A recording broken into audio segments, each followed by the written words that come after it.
What's going on, everybody? Good afternoon.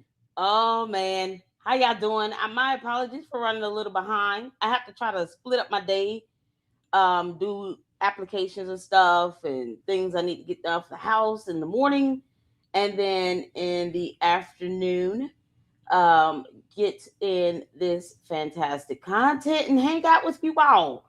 Y'all, you will not believe who said that they were a fan over here on X.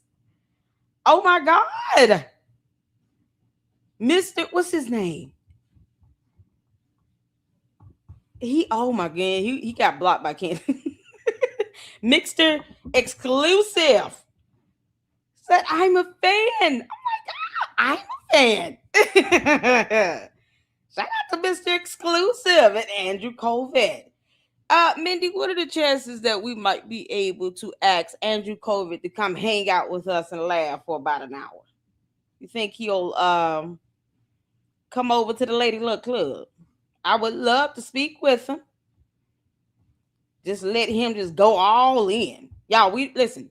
I don't hold bars over here, okay? I'm trying my best to calm down on the cuss words, but I don't hold bars. I simply speak my mind and let it all out. And I always want our special guests to be able to do the same and to be able to kick back and say all the things that they probably would not say on everybody else's platform that they can definitely say over here. I would love to see Andrew Colvett come over here, kick back, and just let it out. Just go in. I really would love to have a conversation with him. I don't know what his, flexibility is if he goes out and does interviews like that. But I sure would love for him to come over to the Lady Luck Club. That would be fantastic. Y'all, we got so much to talk about. Shout out to Mr. Exclusive. So there's an article that was done. Ooh, child. I'm going to greet you all in 1 second. Let me get this set up. Let me get this set up. Do I have the right one up? Nope. Wrong tab. Mr. Exclusive. Let me start with this. So Mr. Exclusive put up a post. Hold on a second. Of an article. I know I tagged it. Because I said, oh, I got to talk about this article. Where is it? I know I tagged it.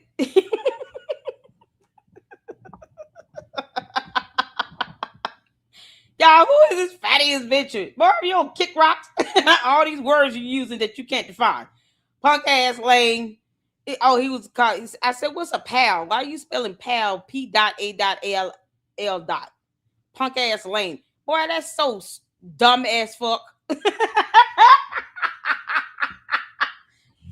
I said I'm trying to calm down the cussing. I ain't said I'm gonna stop immediately. I don't want to get anybody's hopes up. It's just dumb as fuck. I should, yeah, I'm gonna respond and say that. Well, that was D.A.F.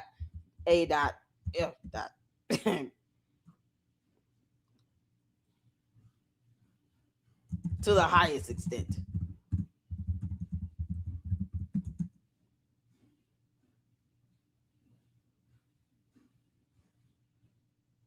What are you asking about? Y'all, these stupid ass cult members, dumbass cult members using words they can't define.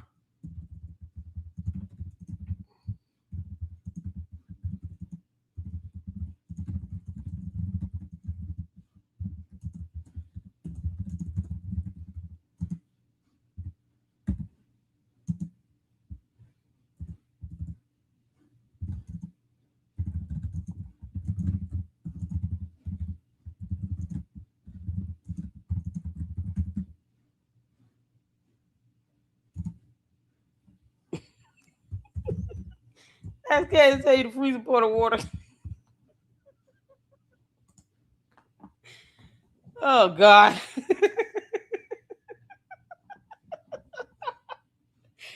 Gotta love the vocalist of Body Count. I told Candace, I said, let me tell you something. Candace, The last thing you want to do is challenge people who are not scared of you, dumbass.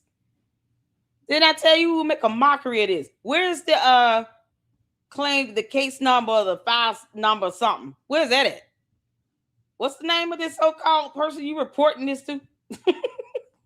Candace, send them this photo. I think they'll appreciate it. It tells them everything they need to know.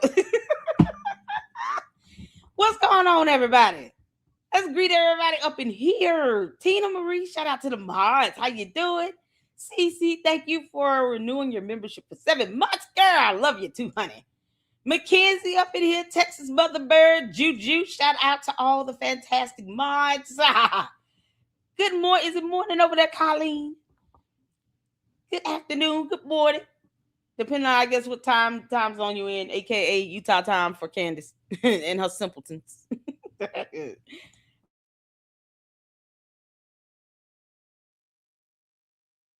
Coach Colin so retarded going over X group. Okay, tell him to make sure my he says my name has a blue check mark next to it now. Put it in his chat. Lady Luck Club has a blue check mark next to her name now, so that's old. When the hell they gonna report us so we can get the point of contact? Tell him to get his cult leader to alert the authorities and then give us all the information and post it up because we're waiting so we can call this point of contact. We're gonna call this officer. Candace, that's the worst thing you said. You it's like a dare. It's like I dare Lady Luck to say something. Oh, okay, cool. So whenever you file a report to whatever agency, because she never said who, because she just says dumb things. But no. I'm gonna call your bluff. Report us to whomever, Candace, and we want the information.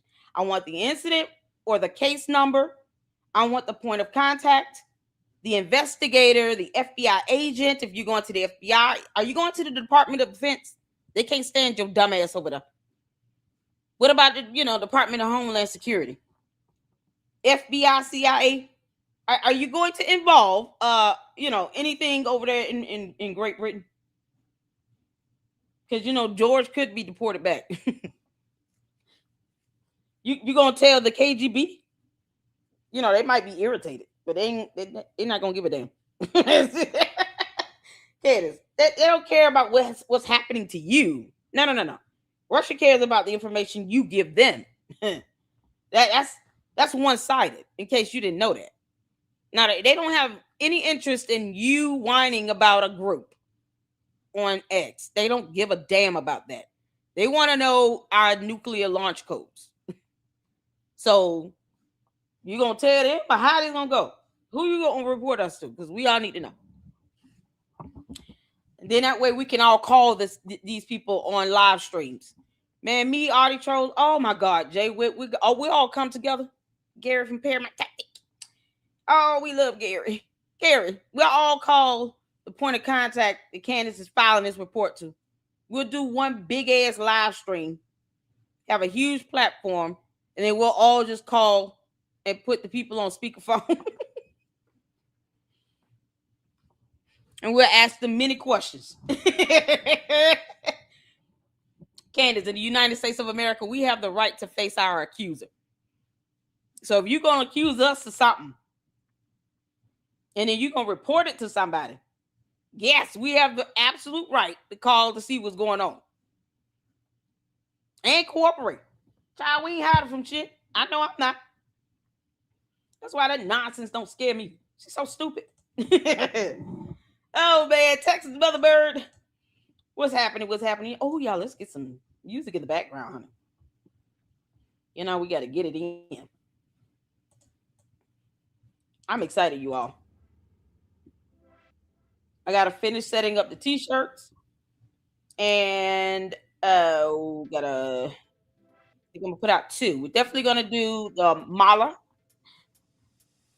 I got to check my emails and finish setting up the spring shot for the tees. And I think I might do hats. Y'all let me know what else y'all want other than shirts. Want socks, hats? How do you all want it? A hat would be cool. Maybe a hoodie.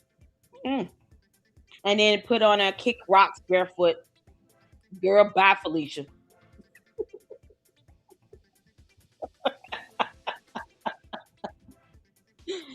Oh boy, she's a pregnant.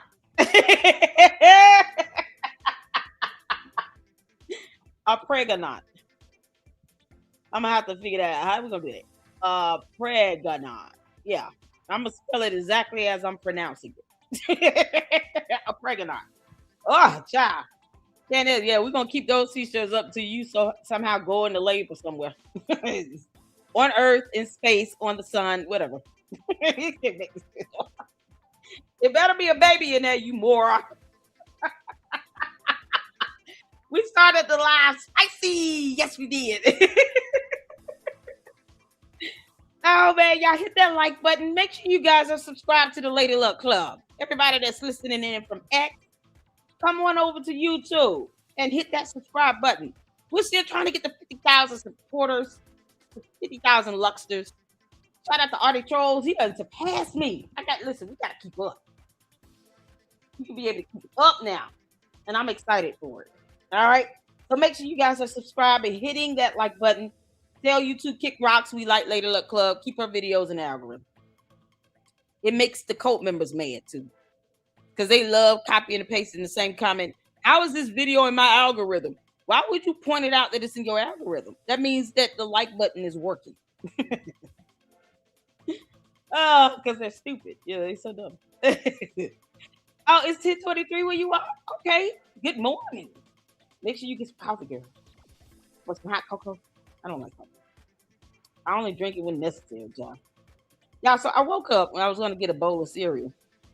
And the milk is spoiled before the due date. How does that happen? It was not sitting out or anything. I keep everything in the refrigerator and keep it cold. Like I like cold cereal. I keep cereal in the refrigerator too because I like it all cold. And the milk is already like, so I can't eat cereal. I'm like, ah. So I am going to have to order something. Yeah. Gary is under attack again. Why do you keep messing with Gary? Why don't they just leave him alone? You know, that's the thing. They can just leave him alone. Candace is deflected to this chat group because she has run out of conspiracy theories. She is a loser. All that money and she is still trash. Exactly. Susie Q, honey, you are on point. Candace, give me $10,000. You owe me that, and that might make you feel better or worse. I don't care. But I already told you, go ahead and report us to whomever and tell us who you're reporting us to and leave the case number so we can call them. We all want to participate in that. I told her to report us. Report us. You moron. Show the evidence, because that's the first thing we're going to ask for. Send it over to your so-called whomever you're reporting us to. Is it going to be the police? Is it the FBI? Because you know, Sloppy Joe Ken is unemployed, like me. So what we doing? Why all the liars get all the money and opportunity? That's what I don't understand. Y'all been applying all morning. Andrew COVID, if you want to hire me, I'm available to be hired. I'll work. So, but that's the thing, though. What? Candace, who you gonna report us to? Can you give us a heads up? Just tell us. Why are you keeping that a secret? You can't get away with secretly reporting 92 people to the authorities. Yeah, you're so dumb. She would have to tell us that. Candace, you're a moron. Andrew Hire LLC. Yeah, I know. Oh, I'm gonna tell him, Andrew COVID, I'm looking for a job. Like ASAP, because the rent's doing all that, you know. Ooh, child. Y'all, you can't make this stuff up. Okay, so let me go to this article. Mr. Exclusive, he said, I DM'd you. Oh, okay, cool. Yeah, and see right here, y'all see that? 10 chats over there. I haven't even checked my DMs yet. That's how it was with the group chat. I could go days without even looking in it. These are my personal chats. I know I'm not in that group still. I don't think so. I said add me back. Add me back in it. Shabu. Candace, we gonna class action your ass. That's exactly what the hell we gonna do. Unlike you, I don't have to sit here and throw out nonsense and buffoonery. We will class action you for false reporting. We'll make sure that the police, the FBI, all know that you are filing false reports. And then we're gonna press charges against your dumb ass. And then we're gonna class action you in a lawsuit. You understand that, Candace? Because that's what we have the right to do. So we're waiting on you to file a report against us, a false report.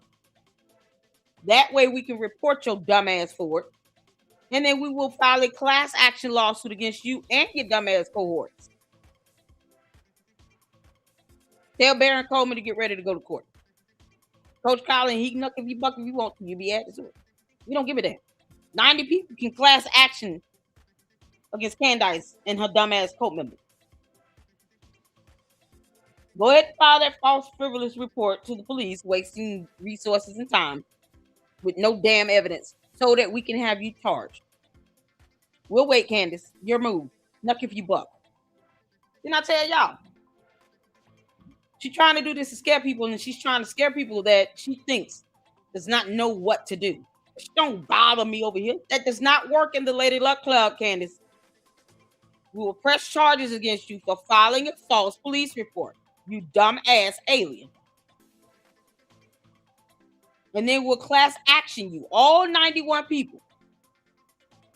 There's the other one, I guess, she said she out the group, so whatever. 91 people will file a class action lawsuit against your dumb ass for pain and suffering. You know, emotional distress. I am so distressed. Y'all feel distressed? Hit the 4 if Candace is causing you all emotional distress. We all got a headache now because of this dumb alien who refused to leave our planet. Now we're in distress. Can't make this up. Candace, didn't I tell you? You got the right one today. Chabu. File that false police report. None of this stuff your clan members are saying bother me. File the false police report, Candace. I dare you. I dare you. We're all waiting. File it. Okay, I gotta go back in now. Let's see. What was I? Oh, Jay Witt said that's nasty work. That photo is taken off. Where is Mr. Here he is. Oh, I will check it in a minute. Oh my God. Oh, Mindy is on it. Mindy, girl, you on it. Oh, you are on it. You are on it. Okay. So y'all see here, he put up this post about this article. He said, I read the article, so you didn't have to. It says, Candace is a useful idiot for American adversaries. In short, if you've been following Mr. Exclusive, you know all this already, especially where she refuses to investigate people she may have linked with, along with Tucker and Massey. I don't know who Massey is. I'm gonna be honest, I don't know. Y'all know crackhead Mickey Mouse Tucker Carlson can kiss my ass. I don't talk about him like that because he's an idiot. The only thing this article got wrong is that Candace is not specifically called a useful idiot. She is Queen Dipshit. Candace. I can dig it. Candace, we're gonna go with this, okay? Queen Dipshit, leader of the dipshit cult. The dipshit cult will go down in history as just another era of Nazis and laughable propaganda of seriously disturbed people. You know, they can't read either. Thank goodness they can't read. Seriously, though, this article, which has been picked up by many other publications, does back much of what I have already reported. Cheers. Of course, I said, oh, yeah, I'll go over this bar. So we're going to do it. We're going to do it. We're going to do it right now. See that? Make sure you tell Special Agent Monostat 007 that you say you would rather be Russian than American. Candace, when you file a report against us, that false police report, then we'll tell them then that, and I'm going to play the video where I called it 7 months ago, where you say you would rather be Russian than American, so we can get your ass up out of here. Has anyone alerted the Department of Homeland Security?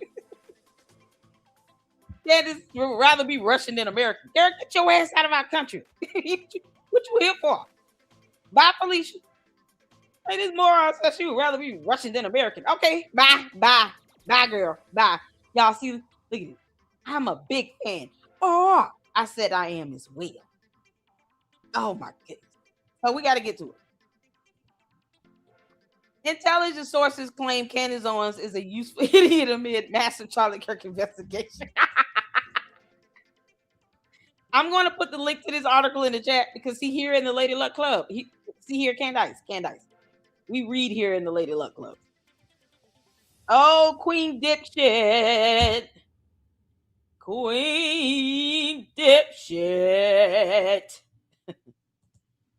Still can't tell us the freezing point of water.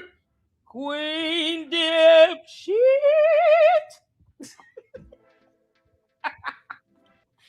Sometimes you just gotta sing those things out.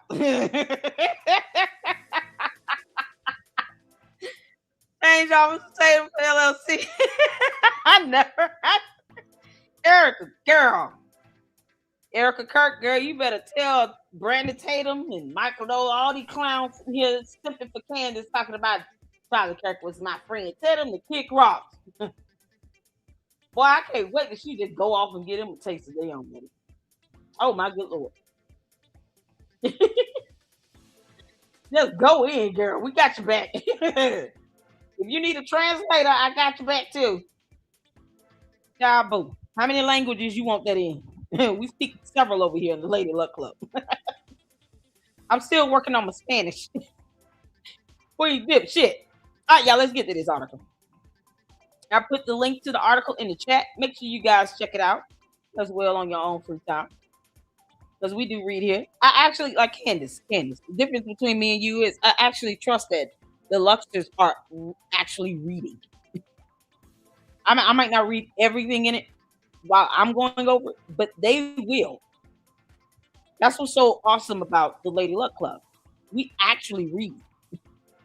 Candace Owens has found herself at the center of a bitter intelligence dispute following her sustained public questioning of the Charlie Kirk investigation in Utah. The commentator, known as Queen Dipshit, is facing accusations that she is unwittingly acting as a vessel for foreign disinformation networks attempting to exploit the September 2025 fatal shooting. The news came after prosecutors laid out their initial evidence against Tyler Robinson, the man accused of murdering the TPUSA founder, during a preliminary hearing in July. The proceedings revealed campus surveillance footage, which quickly became the focal point for internet sleuths, aka impersonating federal investigators. They should all be locked the hell up. Candace, I dare you to file that report. As a matter of fact, go for the FBI so we can all get in on it. Okay? Because you got a lot of people over there impersonating federal investigators. That is a felony. Plus, your cyber stalking is a felony. You see why? Listen, you see why you don't sit here and dare somebody to do something like that, Candace? Don't dare us over here. We got evidence for days on you committing real crimes. So, send us the incident report number or the claim number or case number or whatever you get and your point of contact, name and phone number. It better be a real complaint. I'm actually looking forward to it. According to a source familiar with intelligence operations, hostile actors regularly funnel questionable material through anonymous tip lines that she does embed. They reportedly rely on trusted online personalities to amplify these threats to massive audiences, trying to distrust official narratives. The intelligence source did not mince words about how these networks allegedly view the prominent conservative Queen Dipshit. They view her as a useful idiot, the source claimed, suggesting she has no idea what is truly happening with this broader global network. It's so funny how her cult members say the same thing about everybody else. You have no idea what's happening here. I don't give a damn. You're lying. That's what's happening. We don't care to go beyond that. Candace Owens is lying. That is that simple. And lying can hold her legally liable. It's also a chargeable offense. You're lying to law enforcement, claiming that you were being doxxed in a group chat with zero evidence. File the report, please. Candace, Queen Dipshit, file that damn report. And then see if I'm bluffing when I say we'll press charges against you for filing a false police report and for lying to the police. Then you can see if I'm bluffing when I respond. Yeah, go ahead and do it, girl. When tragedy becomes a lucrative content machine, can't make this up. Oh, hold on, let me finish this up here. Owens and her team furiously rejected the characterization as a coordinated smear tactic designed to silence legitimate questions. A spokesperson called the allegations absurd spin and maintained that her sources are categorically not foreign operatives. Child, they're dumbass liars, and we're ready to call their bluff. Whether her supporters believe the intelligence claims or not, her relentless focus on the case has spawned an wild online ecosystem. Controversy has proven lucrative for a new cottage industry of independent investigators scrutinizing courtroom footage because they can't read or see now. And then there's some alternate reality. Queen Dipshit has taken her cult to an alternate reality where they don't believe in video footage being played in a court of law. But yet they get mad when you sue them in a court of law. Go figure. Candace, you go file this report? We're waiting. File this report. What's going on, Marshall? Hey, Tracy. How you doing? Oh, thank you, Juju. Good thing in LLC membership. What's going on, Tracy? How you been, girl? Oh, Lord have mercy. You can't make this stuff up, Nikki B. I haven't checked my email yet. Tracy said I had to take a quick smoke break. Girl, the smoking is bad for you. Or you just outside? I just had to go outside. How you doing, Tracy? Be careful, girl. Be careful. Let me make sure I get everybody up in here. You guys are amazing. Thank y'all for tuning in during your lunch breaks.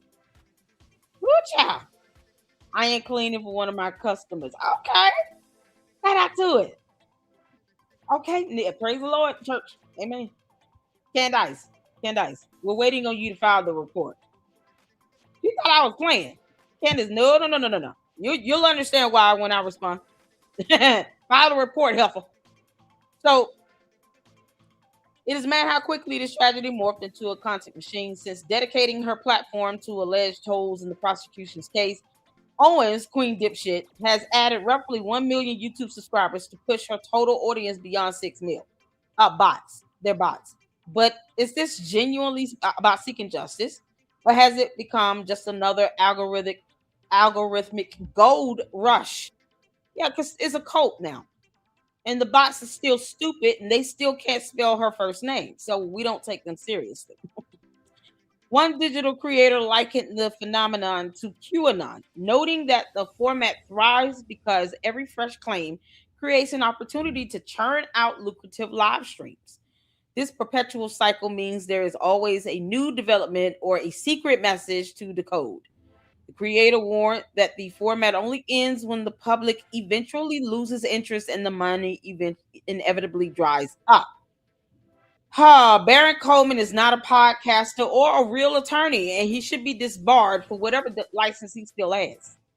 Serves as a prime example of the financial power behind this movement.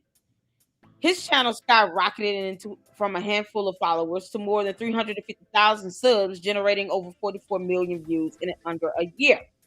According to the tracker Playboard, Coleman introduced paid memberships and earned more than $400,000 through YouTube super chats alone.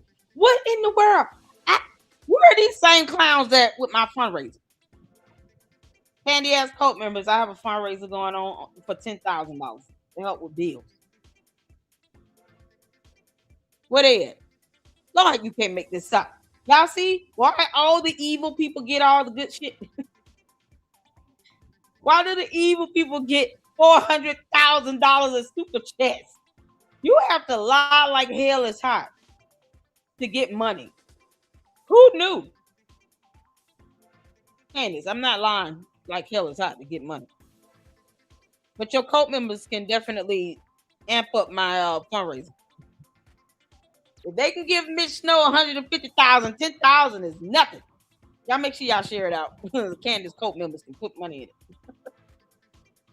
Oh, I want nothing more for them to just give up their mortgage money. Because they've been doing that. Yeah, that's all they do is give up their bill money to you. Oh, man, they ought to be ashamed of themselves. Owens subsequently invited his collaborator, Ian Carroll, into her show, pouring even more fuel on their expanding audience. You know, because liars look out for one another. Like demons. They all come in legions.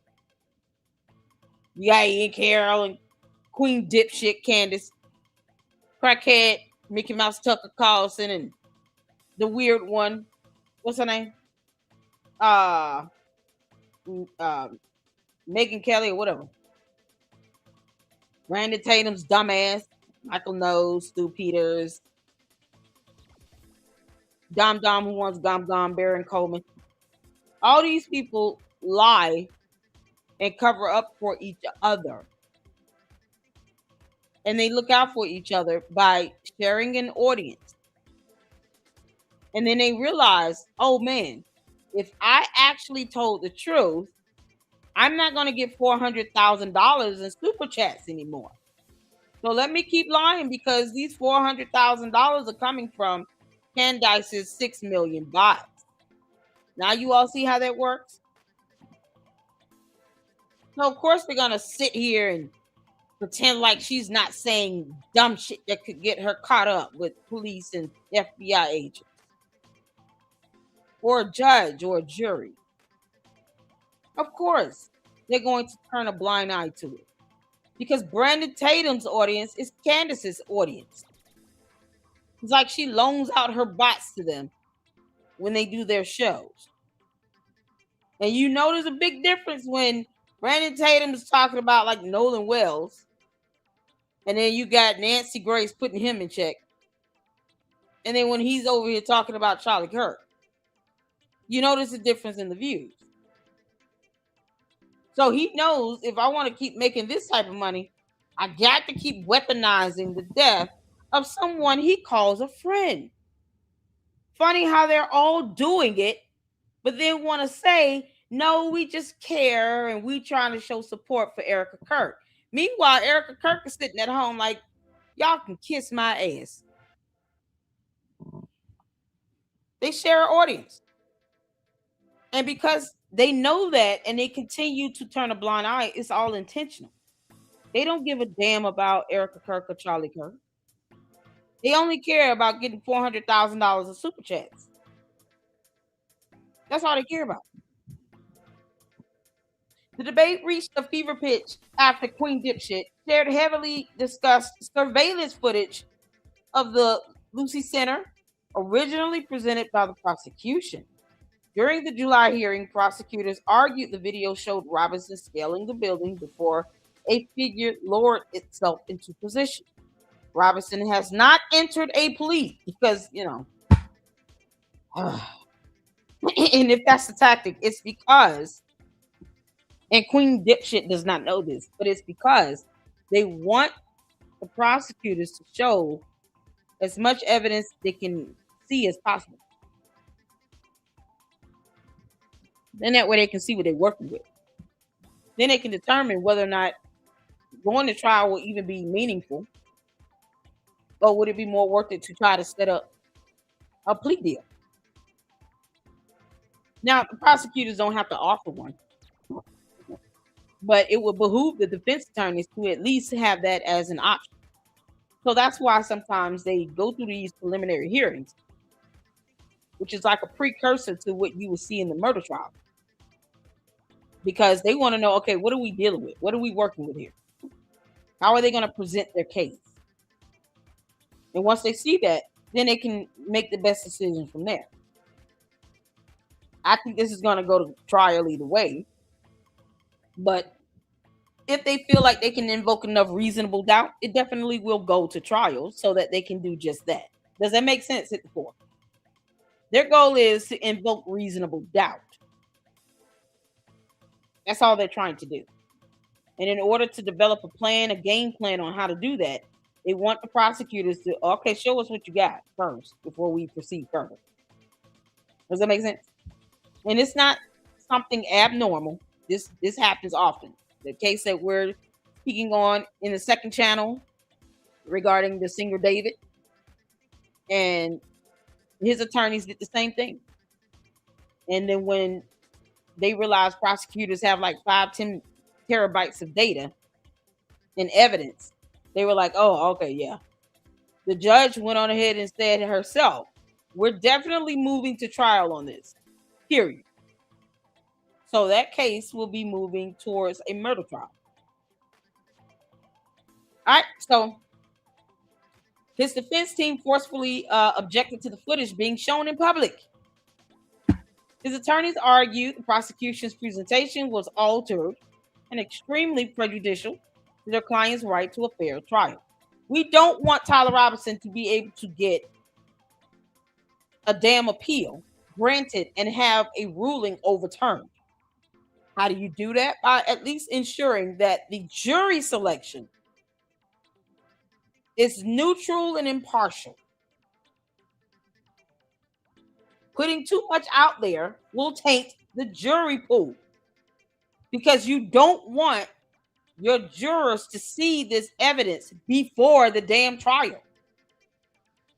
It creates a bias. And then when you have Queen Dipshit creating a bias and lying like hell about the evidence, the last thing you want your jurors to see is any of her dumbass videos or posts or social media content. Days later, Queen Dipshit uploaded her own version of the footage to her massive audience, stripping away much of the contextual framework provided in the courtroom, creating a bias. That's what she did. She declared that the video could free a young man who was allegedly being framed. Yeah, because that's the last thing you want to hear when it's about to go to murder trial. They're about to go trial. Focusing on the rooftop figure, Owens pointed out that she described as military-style tactical movements that did not align with Robinson's profile. What is his profile again? Because that's not something Candace knows how to do. She does not know how to profile anybody. Let me make this stuff up. Candace, you're an idiot. She doesn't have any tactical skill sets to be able to profile anybody. Well, you can make this up. Oh my God. What's going on, Velvet? How you doing, honey? All right, let me come over here and give some shout out. Donna, go take your meds and get a brain scan. Oh, we got the Candy Coat members. So Donna, can you hit up my fundraiser? Leave me a super chat. I heard you all love giving up $400,000 in super chats. Can you leave me a super chat? Give me $20. I can get me some lunch. I'm in the mood for fish. Oh, shark tails. Yeah, be nice to the Candy Ass Coat members. They leave me $400,000 in super chats.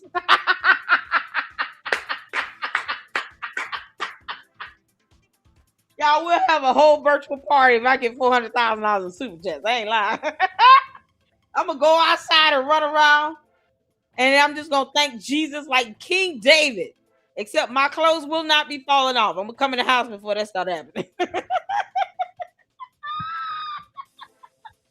So dollar, girl, leave me a super chat, girl. Y'all listen. When the candy ass cult members come in here, tell them, oh yeah, cool. Leave a super chat. We know you love her.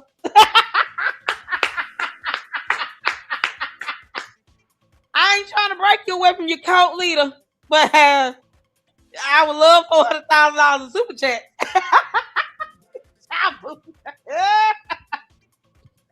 Oh, look at that. If you hate Candace, I don't hate Candace. Candace, I already told her she can report me to the whomever. She said she was gonna report 92 people. What's she reporting us to? I said she could do it, and we'll call that person on live stream, and I'm gonna put them on speakerphone. Okay, that's not hate. That's why. Listen, let me tell you something. There's a difference with hate versus accountability. I don't hate Candace. Candace knows that, but I will tell Candace to kiss my ass every chance I get. Now, if you want, I can say that's said with love. Candace, with the love of the Lord, you can kiss my ass. All right.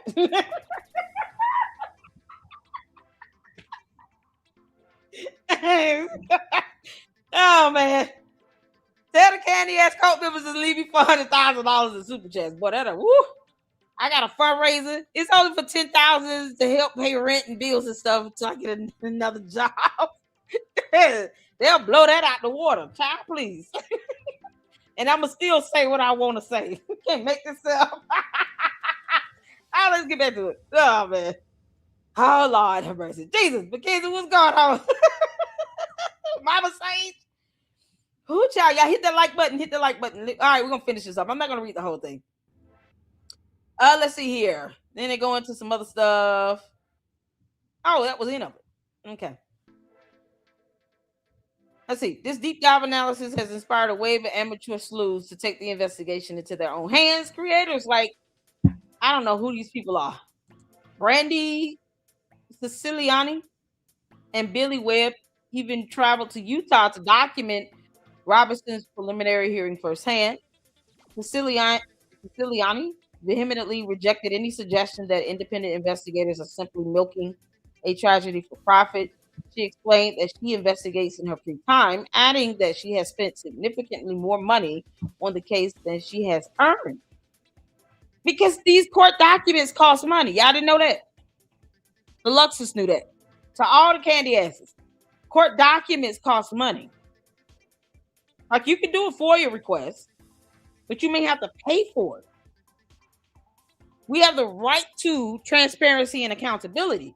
It doesn't mean that the courts are not going to charge us for the court document.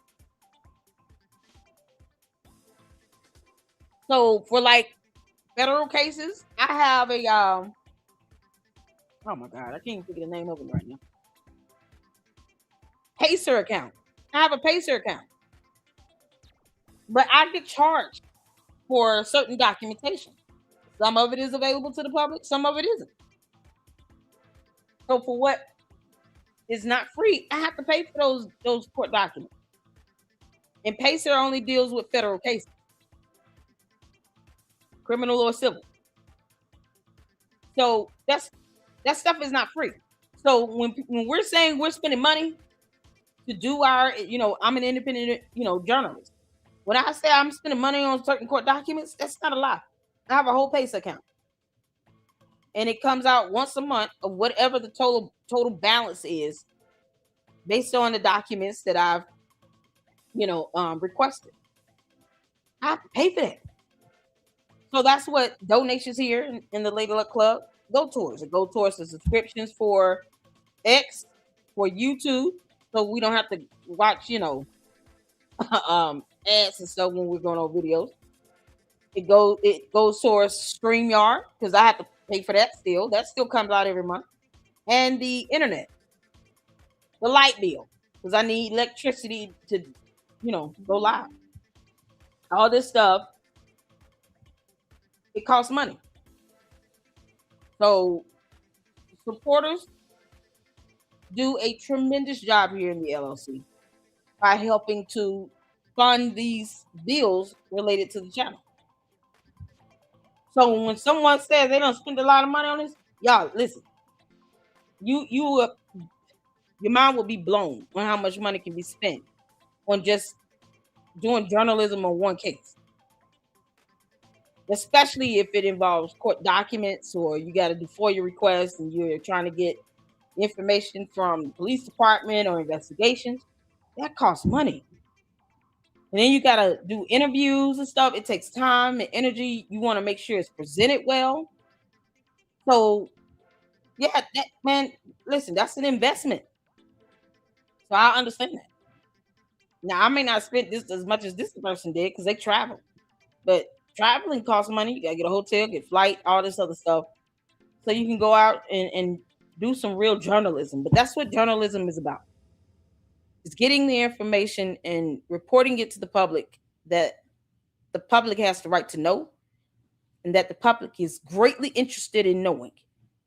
And you do it with integrity. Does that make sense? Hit the phone. For others drawn into the mystery, the pursuit of alternative theories has completely consumed their daily lives. Webb confessed that the investigation became their entire life, requiring them to eat, sleep, and breathe the podcast while working 45 hours a week. Wow. TPUSA has found itself trapped in the middle of this digital storm, constantly forced to respond to a never-ending stream of online claims. Didn't I tell you? Listen. Didn't I tell you, Andrew COVID? I said that with so much love. Stop answering Candace's dumbass questions. And look, he's now giving me a follow. Look at God. Won't he do it? Hit the floor. I just said that last month to Andrew COVID. And it wasn't said, it wasn't to be mean. It's not to hate. None of that. I said that with love. I said, Andrew COVID, stop answering her dumbass question. It's not going to get anywhere. She's just going to keep asking these dumb questions and expect you to answer her. And then when you don't, they're going to harass the hell out of you on X and then troll you until you do give her an answer. Like anybody owes her an answer. No one owes her shit. Candace, don't nobody owe you shit. Didn't I tell y'all? I said that with love. Because I'm like, listen, we're not here for that. We're not here to pamper her and spoil her. Candace is spoiled. She's a spoiled brat. And she wants to demand information she's not entitled to. That she's not privy to. And now look. Andrew COVID and I are following each other on X. I love it. Child. He knows listen. He knows this girl is a weirdo. She's alien. For her making demands for information she's not entitled to. Don't entertain that. Don't even start entertaining it. Everybody at TPUSA need to tell her to kick rocks. Kick rocks. Oh, that's going to be a good t-shirt. Oh, man. So I told him that. And it was never said with ill will or malice. But knowing Candace, you can't entertain her buffoonery. No. Even casual observers have noted that the internet has created powerful incentives for these creators to keep producing content indefinitely. Candace running out of content. You running out of content, get bored. Let's go back over here. Oh, you all, I gotta respond to Mr. Inclusive. Oh my goodness. So there are a few videos that I got tagged in that I need to check out. Y'all, cold-blooded Christian. Oh my goodness. I love his post. He's so genuine and authentic. Y'all, he called Candace, talked to her 3 times and trolled her. We was here for it. I would love to have him come back to the Lady Luck Club. I really would. No one hates Candace. No one hates you. Nah, I don't. I'm just waiting on you to file that report, though. I mean exactly what I say. And that's one thing she does know. Lady Luck Club does not bluff. She does not bluff at all. File that report, girl. So he tagged in Bride of George Farmer. Who is Candace Owens? Part 1 deep dive. Oh my God. Oh, this is good. I'm so here for this, and I want to see this. We got tagged in on it. So we're gonna check this out, y'all. Cause see, people forget Candace. She wasn't always a conservative. And it's unfortunate. Let me tell you something. It's unfortunate when you take advantage of people and then those people start to wake up and realize, oh, y'all, Jay Witt said the thumbnails are insane. Keep it up. Oh, thank you, Deacon. Shout out to Jay Witt, my brother. That's my brother, y'all. He said those thumbnails are insane. Listen, all thanks to the Luxers. Y'all send me those photos. What I tell y'all, they're gonna become thumbnails. They're gonna be t-shirts soon. We're gonna start putting them logos and stuff, those photos on shirts. Oh yeah.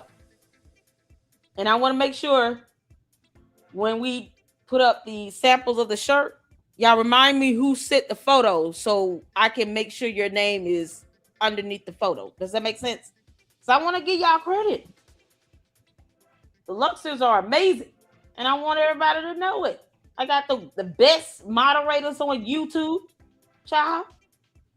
Some of my mods are content creators as well. And I want to give you all kudos. So when y'all send those photos, make sure you put your name somewhere on it. So when they become t-shirts, then that photo and it'll have underneath by the S-Files or by Mindy or by Sifa or No Reply. So y'all can get the kudos you deserve. Nikki B. Nikki B's got a copyrighted Mala logo for us. I'm here for it, girl. So you can get credit for that. Absolutely. That's how you look out for your people. I believe in that. And I appreciate you all. Oh, man. I saw you last night for a moment on Paramount Tactical. Let's see. I wish I could have come sooner. Oh, yes. We did a collab with Milk Bar TV. Shout out to Milk Bar, y'all. We love Milk Bar. He's been over here to the LLC twice. He said he's going to come back so we can do a reaction to Candace because we can't watch her alone. I feel his pain. I was like, yeah, no. Anytime we watch a Candace, I got to be live. I cannot watch her by myself. So when y'all ask me, did I see so-and-so video? Some of them I do watch. If it's another content creator covering it, yeah. But if y'all asking me, did I see her video? No. Candace, you're not gonna give me more emotional distress than you've caused me. File that complaint, girl. I'm waiting. So he'll come back hopefully soon when he gets some time and do another reaction with us. That's gonna be awesome. And Gary from Paramount Tactic was there, and then a young lady named Jackie. First time ever meeting her. She was also in that 92 group chat. And so he just wanted people to come up. He had invited me on a DM and said, hey, I'm going to be speaking about this afternoon. So I was honored for McBar to even remember me and had a great time, honey. I am the only t-shirt I buy. Oh, it's going to be awesome, y'all. Make America laugh again. I already got the spring shop up. I don't know if y'all have seen it, but I got the shop up. I just got to get everything going with the shirts and some designs. I'm not good with designs, so before I put anything out, I'll be posting them up so you all can see samples of it, offer suggestions on how to make it better. You know, colors and schemes and all that good stuff. Yeah, y'all, man, listen. Yeah, you guys are the ones that will be supporting the channel, getting the product. You should definitely have a hand in how it looks. We love Milk Bar. So he did a fantastic job. He had a nice little panel up. And as soon as I came up, Gary had to go and he was out on vacation and Jackie had to bounce. I think, Milk Bar is in Australia, so his time zones are like, I think he's 12 hours ahead of time? Something like that. So and we hung up to 3 o'clock this morning? 2 o'clock? I didn't go to bed to 3 or 4 this morning, y'all. I was so tired. So that's why my camera off. I'm exhausted. But we here for it. Let's get to this. Queen Dipshit is having liberals. Candace, what the hell are you talking about? Hit the floor where you all can see in here. Let's go.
No sound?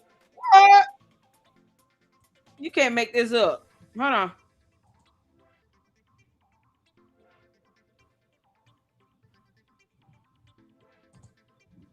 Oh, look. Is this only on X? There's no sound.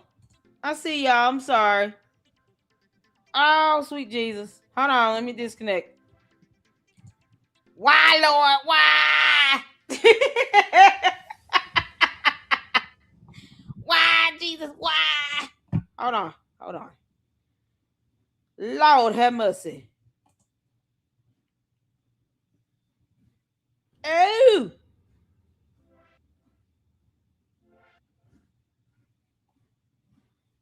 Oh. I'm getting everything late. You can't make this up. All right, hold on. Let me go back.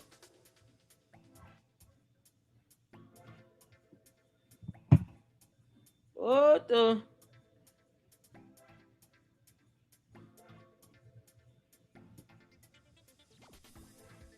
Okay, let me go back to my thing.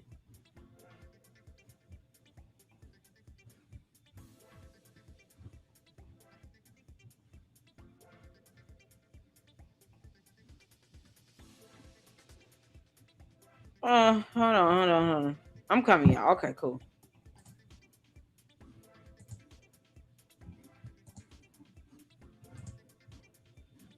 Can y'all hear me? It's saying that the audio is not connected. What the heck? God. It's time for me to get a new device. I need new lighting and a new device. Actually, I need 2 new devices. New laptop and a new phone for recording in the car and outside and stuff. Where I can switch over. Jesus, fix it. Okay. And I'm not even. Can y'all hear that? Y'all let me know before I keep playing. Did y'all hear that? Hit the 4 if you can. I'm a registered Republican, so I'm still someone that could vote Democrat. I've never in my entire life, actually, if they had called me or tried to do the right thing, I've never in my entire life voted Republican. Red Pill Black, Candace Owens. She's just changing the narrative, adding more lies. She keeps. Can you hear? She keeps switching it up, and it's like if I make a video today, then it's gonna be a new lie tomorrow, and I'm trying to just. Hey, Gil, what's going on? Y'all shout out to the whole truth up in here. Okay, cool. Y'all can hear. All right, cool. I'm sorry. It was telling me that all my audio was disconnected. You can't make this stuff up. What's going on? Is that Frozen Candace BS? Thank you. I appreciate that, Lily. See, yeah, when Candace is full of crap, then I'm gonna call her out just for that. All right, cool. Everybody can hear. We good? Y'all shout out to the whole truth up in here. All right, cool, beats. Let's get back to it. Keep track of all the lies she's telling, and I need you guys to give me a moment because I'm still dealing with the heartache of realizing that we have some disingenuous conservatives. In the 10 months since Charlie Kirk's death, some of the loudest voices on the right have worked overtime to discount the official narrative of his killing, and millions have followed them down the rabbit hole. In a way, the conspiracy theories around Kirk's death were inevitable. And Ms. Now's brain atrocity reports that the MAGA media universe Kirk helped build was doing exactly what it was designed to do, but that relentless suspicion and so-called fact-finding is now tearing MAGA apart. The question is, was he the shooter? It seems like we're being spoon-fed a narrative. I now believe there is a federal level of corruption and conspiracy involved in this murder, okay? Lies on top of lies on top of lies on top of lies. Everybody's like, are you dead? I don't give a fuck about this bitch and her fucking sub-count. My biggest concern was my docs. A woman by the name of Candace Owens, aka Red Pill Black, was on the Rubin Report, and I saw her and I was like, she seems really familiar.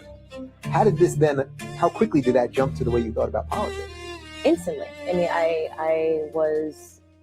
I became a conservative overnight, you know? After dropping out of college, Owens became CEO of Degree 180, a website which included, among other things, a blog focused on taking down then candidate Donald Trump. Under Owens' leadership, the publication consistently bashed the former state salesman at every turn. Let's go eat some steak, okay? One article was titled, "Does Donald Trump Actually Have a Small Penis?"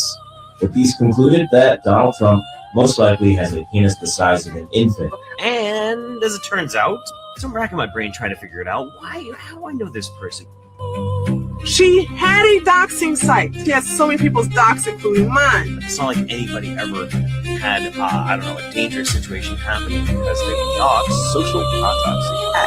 She believes that I and you should be punished for being politically incorrect on the internet by having our personal information such as our legal name, our address, employer, URLs to all our social media accounts, the list of every school we attended, and a screen cap of all the mean things we said on the internet to be displayed on a website for everyone to see. Hey guys, my name is Candace Owens and I am the founder of socialautopsy.com, the first ever search database that aggregates people's social behavior and creates real profiles for them. So what we do is we attach their words to their places of employment. Social autopsy. Oh, no.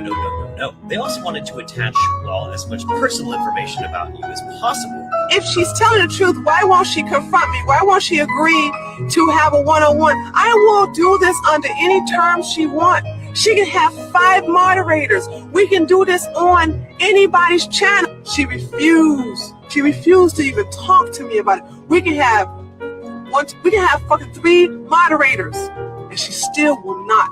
She won't do it. She runs. Haven't we seen this shit before? You can pick the place, you can pick the time. Turning Point USA decided it was a good time to issue a confirmation plus an ultimatum, a time and a date. Say we do it tomorrow. We don't need to plan for this. We don't need lawyers in between us, lawyer statements. It's not how I roll. I should tell you that they did not send me an email. They did not send me a text message. They did not coordinate anything with me. They simply made this midnight announcement and gave it a countdown. I've been clear. I want all of the smoke from all of you. Yeah, you can't. I said I have a counter offer. Candace, that's exactly what I'm going to show the police officer that you're going to report us to. I'm going to show them this. You say you want all the smoke from all of us. You said, sue me, I want subpoena power. So Queen Dipshit has her words thrown back in her face. And she gets big mad about it. She's big mad. Big mad. Candace, what you big mad about? You wanted all the smoke. I'm waiting on you to report 92 people to the authorities for reasons. And I want the damn evidence. So you and the other one might want to start looking for those posts. You better produce the evidence. Because 91 people going to clap back with a vengeance. Candace, I'm telling you right now, this is going to go down. We're going to press charges for filing a false police report. And then we're going to class action sue you. And guess what's going to happen? See, your attorneys will not be able to comprehend 92 people suing you. 91. One left. So I guess it's no longer 92. It's 91. Well, she's 93. Now it's 92. All right. They will not be able to comprehend 92 people suing you. So guess what they're going to do? Settle. That's how class actions 98% of the time land in a settlement. Candace, we will take all the money you think you've earned for the last 11 months. You understand me? Gil, you ready? Good. This is going to be a good one. Countdown. I've been clear. I want all of the smoke from all of you. Nevertheless, like I said, I have a counter offer. He says 300K. Let's make it 500K, right? I just have the hunch, 300. gut instinct that you're maybe being backed That is by the fucking USA or their affiliates. Oh yeah, that'll be without question, no reply.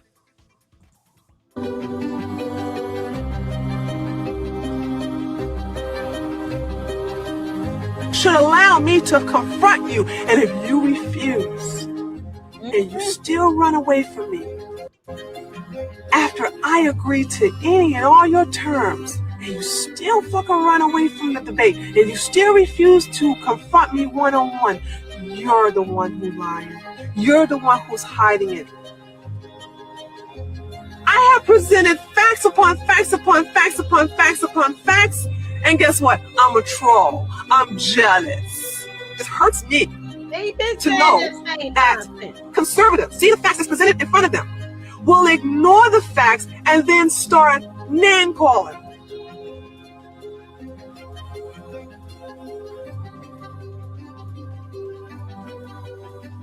Right.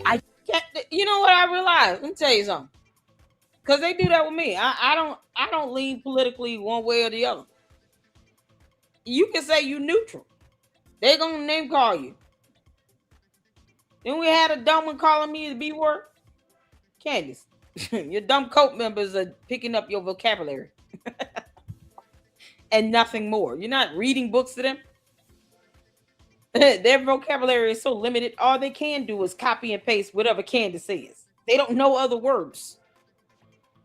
They're stupid. That's not our fault. You be mad at us for that. Why? Your cult leader is a moron, and you're learning from her. So a moron begots a moron. But that's what they do. They go to name calling because they don't have anything else. They put a bunch of words together in a statement, and then somehow think that you're supposed to be bowing down and worshiping their cult leader. Candace is not God. She and the devil are both a liar. Candace, we already had to rebuke you when we saw that demon in you last week. Can't make this up. I don't owe Candace anything. I don't owe her any allegiance. I owe her nothing. And that's what she wants. Adoration. Nope. God is deserving of adoration and praise and glory and honor. Not Candace Owens, a dumb alien that crash landed on our planet. I'm going to ask God about that in prayer time. Did you truly create Candace, or is she of something else? Candace, kick rock. Just have the hunch that you're maybe being backed by Turning Point USA or their affiliate. Where she is reacting to Andrew Wilson's challenge to her and then outlining her conditions for this debate. Let's watch. We offered Candace Owens after $300,000 to do a debate. We're like, we'll give you $300,000. What is her position? What does she think happened? She thinks that Israel worked in conjunction with TPUSA and Erica Kirk to murder Charlie. Based on what? Well, that's the million-dollar question. Nobody actually knows. She's never presented a single shred of evidence thus far that Israel ever worked to murder her. That Erica Kirk certainly didn't. In fact, her position for the longest time was, if Erica Kirk comes out and tells me to stop. George, you up there asking Candace to open the bottle of applesauce. What's she opening up? She's supposed to be listening to Andrew Wilson. Y'all know why she doing that? Because she knows that he's telling the truth. She's a coward. Candace is a punk ass. Candace, file the report and post that information. I'm calling that dumb bluff today. I'm telling you right now. File that report. I dare you to file a report on 92 people in a group chat. Do it, Candace. Do it. Why is it taking you so long? Candace full of shit. To stop this, to stop the conspiracy on this, I will. So Erica did. She went out publicly and she was like, enough, You're just causing more problems than good here as this investigation's going on. And then suddenly Erica's now part of the conspiracy. And she keeps changing it.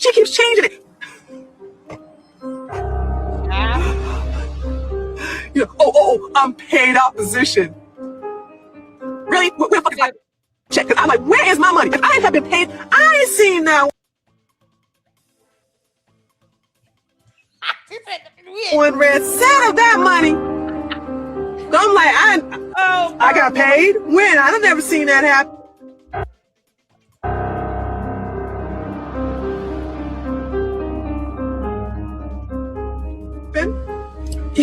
She lies, and we present the truth to you, and because it hurts your feelings, you ignore it. You're like, I don't want to look at it, no. And then you start with the name calling.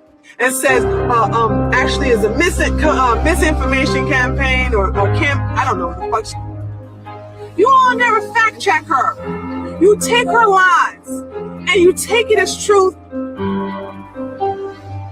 Yes, I'm going to punch right, I'm going to kick right, and I'm going to headbutt right. If I call out the left for the shit that they fucking do, why would I make an exception for my own team? Get ready. This is pathetic. Today, she was on InfoWars. And now you have people like Alex Jones and Paul Joseph Watson trying to defend this woman who created this doxing database. And it's an exciting time to be alive. And I encourage everybody out there, get your voice out there. Don't be scared to say whatever you're thinking. Nobody can stop you.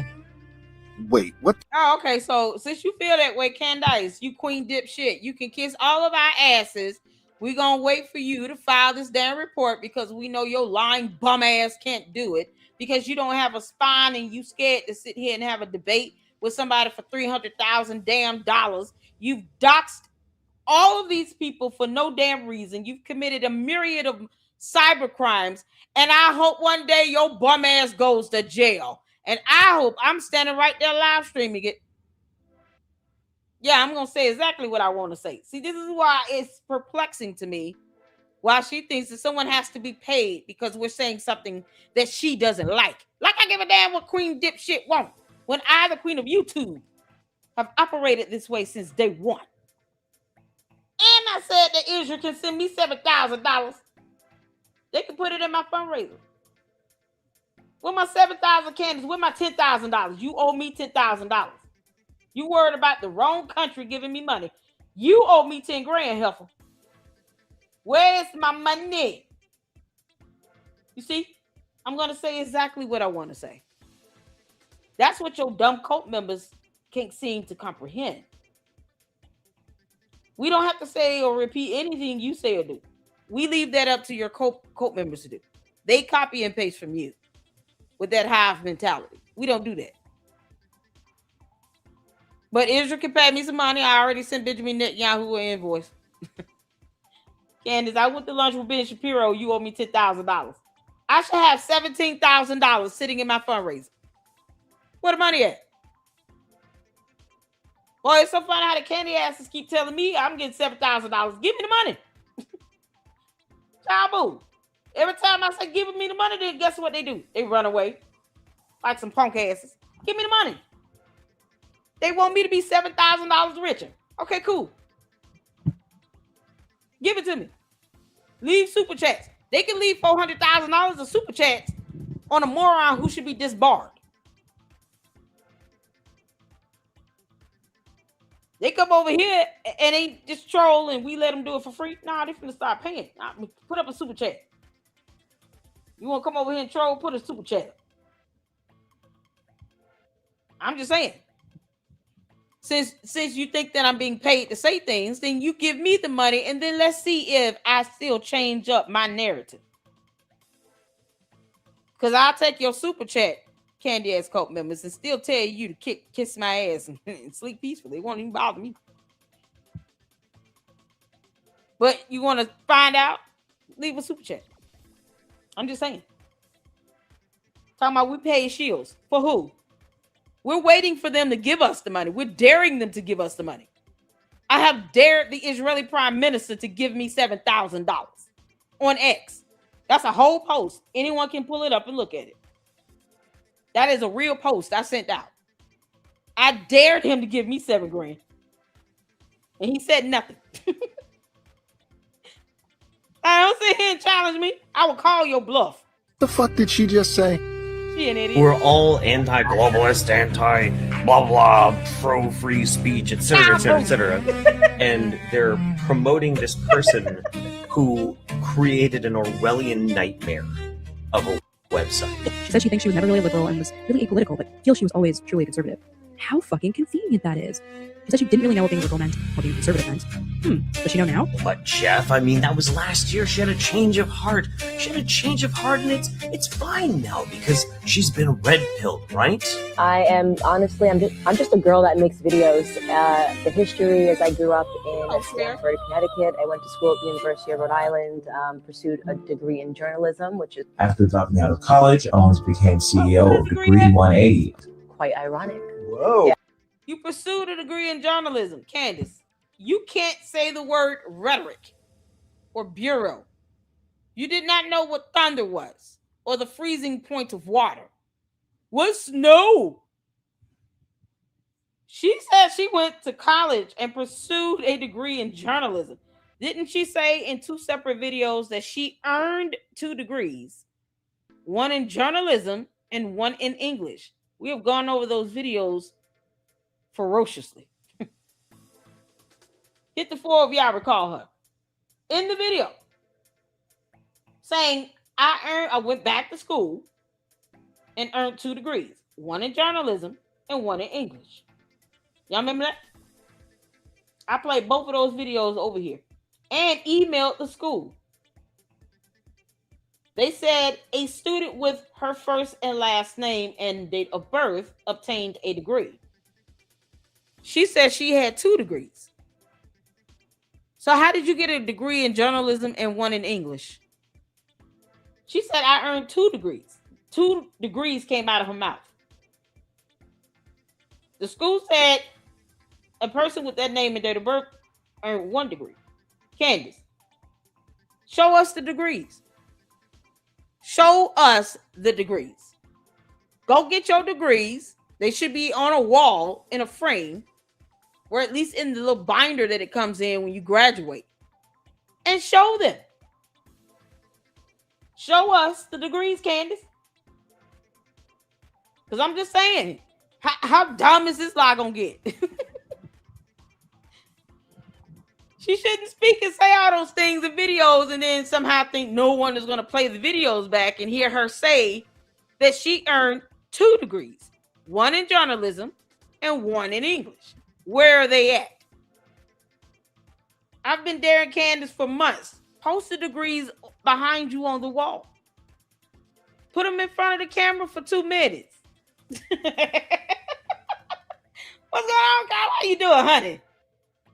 Post the degrees on the wall, heifer. Let's see those 2 degrees. You said 2, Candace. This is the same one now that sit here and said that. And her cult members, they just, she could have earned them. I didn't say she couldn't. I'm saying she needs to show them. Prove it. Show the evidence, Candace. Post up your degrees. I want to know what's the dean's name on your degree. What date did you obtain them? Well, it's mighty funny how they didn't show anything else. Come on, Candace. Show them degrees, you moron. Someone that studied journalism that's trying to tell the truth? This is fascinating.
all of your messages. Please.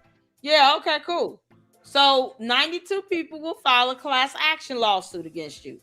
Candace, it will be the easiest thing ever. Gil, what is the percent chance of it ending up in a settlement when you have a class action? A medium class action. What's the percentage? I do believe it's like an 80 to 90% chance that it lands up in a settlement, right? Rarely those class actions like that go to trial because it is too many people. Candace, we will do that for filing false reports against us, alleging that we committed crimes we did not commit. You do know that's defamation. You and Coach Collins, he's still going over that group chat. Somebody send me the video link so we'll have that as evidence. We'll name his ass. I don't give a damn. You do know, Candace, alleging that someone committed a crime is defamation. You want to keep going on, Candace? I dare you to file a police report. Now do you all see why I keep saying it? Go ahead and do it, Candace. Give me that evidence. Do it, Heifer. Defamation, and lying to the authorities. Perjury. Because, see, they're going to ask you swear and attest the statements you're providing in that complaint are true and genuine under the penalty of perjury. They're going to make you sign an affidavit. Candace, file the complaint. I'm daring you to do it.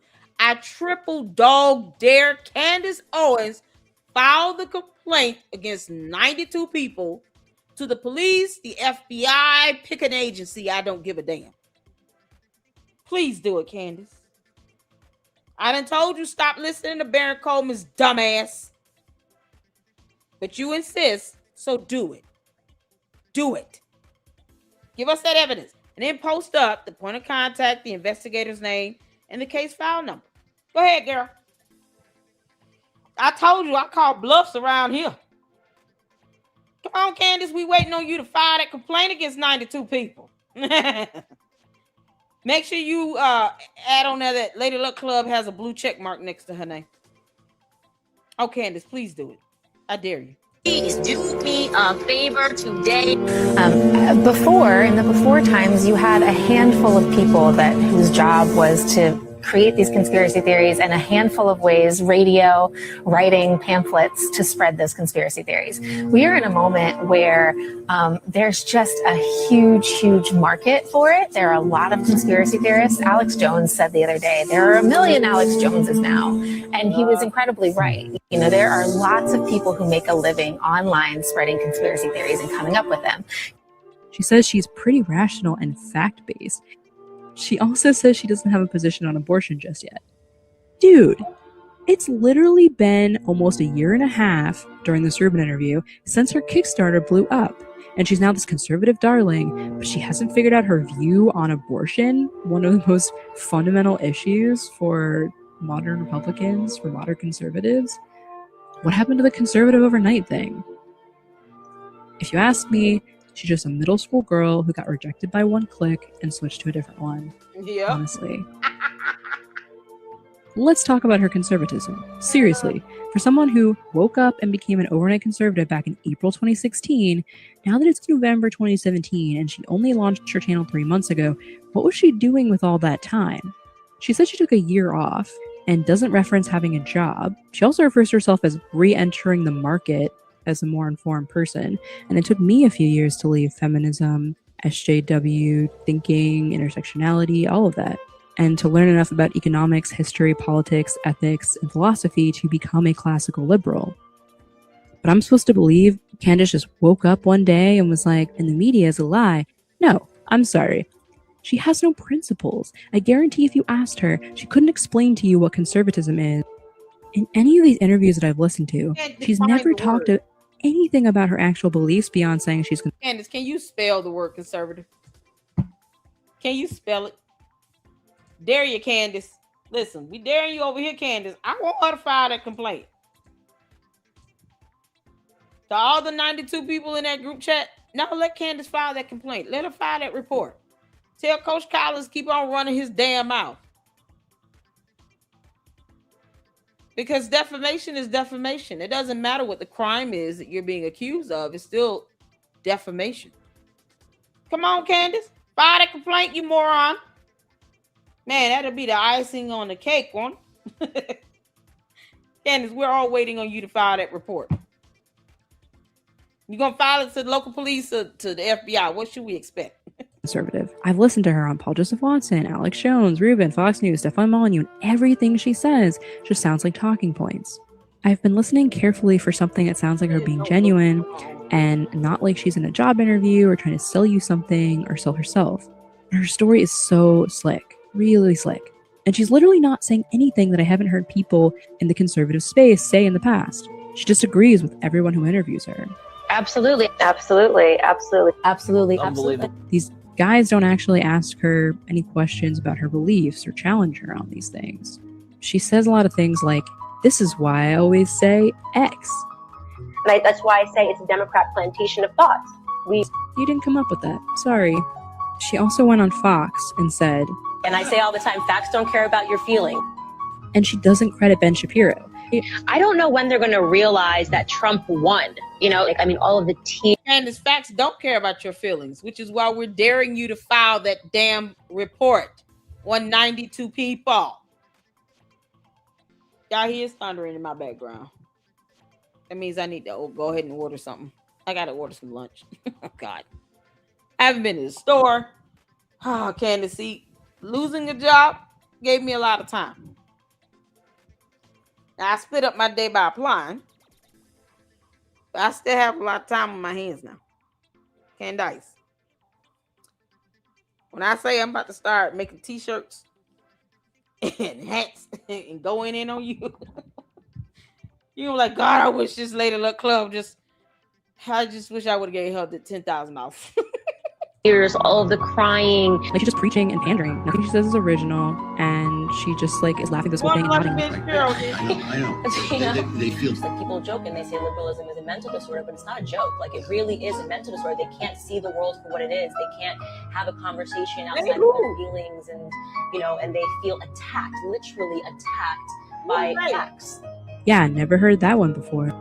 You watch this TEDx talk and tell me if this is a conservative. What digital activism feels like on the other side is a lot of pain. It can be half a decade of an eating disorder. It can be suicidal thoughts. It can be just an individual that isn't equipped to deal with our criticisms. I just don't think so. I go down rabbit holes for days. It's certainly possible that she's an SJW trying to infiltrate the conservative movement. She's an opportunist. Maybe no one wanted to work with her anymore. That is, the anti-bullying organization she referenced being connected to dropped her. She took some time off, maybe had some savings from her years in the finance industry, since she doesn't reference working at all between Social Autopsy and starting her YouTube channel. And maybe after being alerted to Gamergate, she fell down her own rabbit hole and discovered conservative YouTube and saw the opportunity for a young Black woman to fill a niche. A very lucrative niche with the existence of Patreon now. So she watched everything and memorized all the conservative talking points in preparation for how she could use identity politics to her benefit. Trump derangement syndrome. What is it? Do I have it? Is there a cure? But a person suffering from TDS? Unfortunately, the only known cure is reality. This video is awesome. Oh my God, there's got to be more. My name is Candace Owens. Candace There's Owens. got to be more. Real Coach Cobra. Is this YouTube? There's got to be more. Oh, there's got to be more. What, Candace? Why are you talking about Husband, my Charlie, my... Candace? Why is this an issue? Charlie Kirk is Erica Kirk's husband. I mean, that is her Charlie. He's not yours. He does not belong to you, you dumb demon. So Hellspawn was throwing a tantrum about this all week last week. The seed of Chucky got big mad because Erica Kirk said, my Charlie. Candace, you know I still get information sent my way. Why would you get big mad about that, you moron? He's not your Charlie. He wasn't even your friend. What the hell is wrong with you, Candace? He's not your Charlie. She spent the whole week mad and pouting and throwing a tantrum over that. You can't make that stuff up.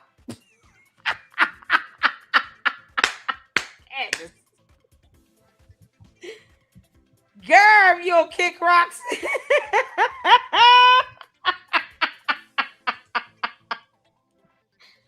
Girl, kick rocks.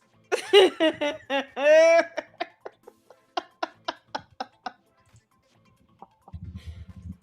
is what she mad about, y'all. Okay, we're gonna check it out. Because I told y'all I don't watch her without you off.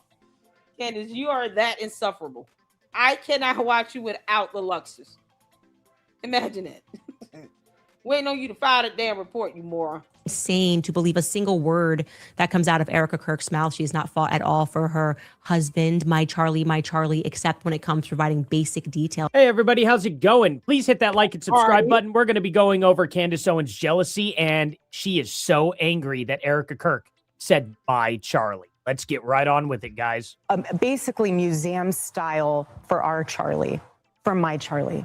Terrible days of our lives acting. Truly, like totally the question set up, prompted, and this is the response. They told her backstage, make sure you keep saying my Charlie, my husband. He's my Charlie. And you remind them that you're... He is, and he's not yours. He's all hers. All hers. That's it. He only married one woman, Candace. Charlie Kirk was not into aliens. Candace, he wasn't in the mood. He smelled you and Yeasty coming a mile away. Candace, you one nasty individual. Then you say you had a boyfriend the whole time. And then you turned around and somehow, after 18 days of George Farmer looking at you, I guess, and determining, yeah, she's the right species for me. He proposed to you and you just said yes. What happened to that boyfriend? So you were getting down with two men at the same time. You ain't gonna tell us that you and Georgia didn't try to poke a bear or two. Then you went home to your boyfriend. You never said you broke up with that. I noticed she never ever admitted that she broke up with the boyfriend. This was the boyfriend she had for 7 years, right? She never once said, you know, I broke up with my boyfriend on this day, and then I started talking to George Farmer on this day. No. Candace, sound like you was double dipping. You nasty brat. You know how gross that is? STDs are real, Candace. It sounded like Candace was double dipping. She had a boyfriend at home and sitting here messing with George Farmer behind closed doors. Over there in the UK. You worried about the UK low birth rates, girl? Bye. Candace, how many times did you go and get pregnant before you got married? I told you, Candace, you're not the only person that gets information. Candace, how many times did you get pregnant before you got married? Is it like between 1 and 4? 1 and 4, 3 to 5? How many times, girl? Give us a range. See, this is what happens when you sit here, you keep doxing people and doing all this dumb shit. You don't know who's got information on you. I don't have to dox you either. I'll let you tell us how many times you've been pregnant before you got married to George Farmer. Because, boy, that fertility is something else, ain't it? Candace is highly fertile. Candace, you want us to believe that the first baby you had was your first pregnancy? Come on now. I'm just waiting on you to file that police report. You can't make this up. Candace, you sound like you were holding around. You shouldn't have been. Babies need one thing. Her baby ate healthy. My Charlie ate healthy. So just accept that slop. Now this is what It's not stop. Then you don't call George my George because he's faking gay. That's you and your bum ass lavender marriage. You can't get mad because Erica Kirk loved her husband and he loved her back, and not your dumb ass. This is the same person that wanted to have babies with Charlie Kirk. Said, "Oh, conservatives will never allow a bunch of Candace Charlie Kirk babies walking around." They didn't give a damn when you went out there and met George Farmer through John Mappin. John, you didn't know she had a boyfriend. Candace, how many times did you get pregnant before George Farmer? Charlie Kirk, boy, he kept a lot of things to himself. I want y'all to know that. There are a lot of things that Charlie Kirk knew about Candace that he kept to himself. Candace, how many pregnancies did you have before George Farmer? I'm just going to say between 1 and 4. Candace, you can tell me the magical number because it's definitely not 0. I mean, let's talk about it, Candace. You didn't have a stance on abortions. I want y'all to did y'all hear the last video? Did y'all peep that? Candace, I've asked you this question 3 weeks ago. Y'all recall me saying this? Candace, how many pregnancies did you have before you met George Farmer? Confirming that you are pregnant. This ain't the 5th time she's been pregnant. Candace, how many did you have? When you didn't have a stance on abortions and you're supposed to be conservative, make it make sense. Candace, is it because you had an abortion and you knew it would be hypocritical as hell to sit here and say, I don't believe in abortions? Funny how you couldn't take a stance on that. Because we all know she faking it till she made it, right? Fake it till you make it. That's what Candace did. She stepped on the backs of conservatives, on Republicans, Trump supporters, and faked it until she made it. And now she doesn't really give a shit. She doesn't care about all the people she took advantage of. Candace, drop the magical number. I'm giving you a range between 1 and 4. How many times did you have an abortion, Candace? She who somehow couldn't take a stance on it, but claimed to be conservative. Boyfriend of 7 years? Y'all never planned on a pregnancy once? I think you didn't. But I think you realized you couldn't afford it. Never mind her big ass family though. And all the support she would have had. Candace, how many times you had an abortion? What Charlie would want. My Charlie, my Charlie, my Charlie. You're to be reminded that was her Charlie. My Charlie needs your help. Here's how you can give us your 401k and house. This is the book my Charlie wanted you to read. He just finished it. He loves the Jews. In subsequent fundraising letters and emails, they wanted the public to know that it was, quote unquote, my Charlie, to remind them over and over again, that's her husband. That's her husband. Man, she really is a jealous person. It's just pathetic. Thank you all for watching this short. Please like, subscribe, and share, guys. Check out my main videos that are linked to this video, and I'll see you guys in the next one. Y'all, shout out to Adi Trolls. Adi Trolls, we love you, dear heart. You got to come back over to the LLC, honey. Listen here. This is so crazy here. This right here, Candace, you can tell us how many abortions you had before George Farmer. Does George know Candace? Charlie knew. Candace, did George know? Did George know Candace? Or did you lie to him? How's it going? Now you are pregnant with the 5th baby? George, this is not her 5th pregnancy though. Because for Candace, every pregnancy did not result in her giving birth to a baby. George, why don't you ask Candace, how many abortions did you have? Just ask her, see what she said. Candace, we'll wait.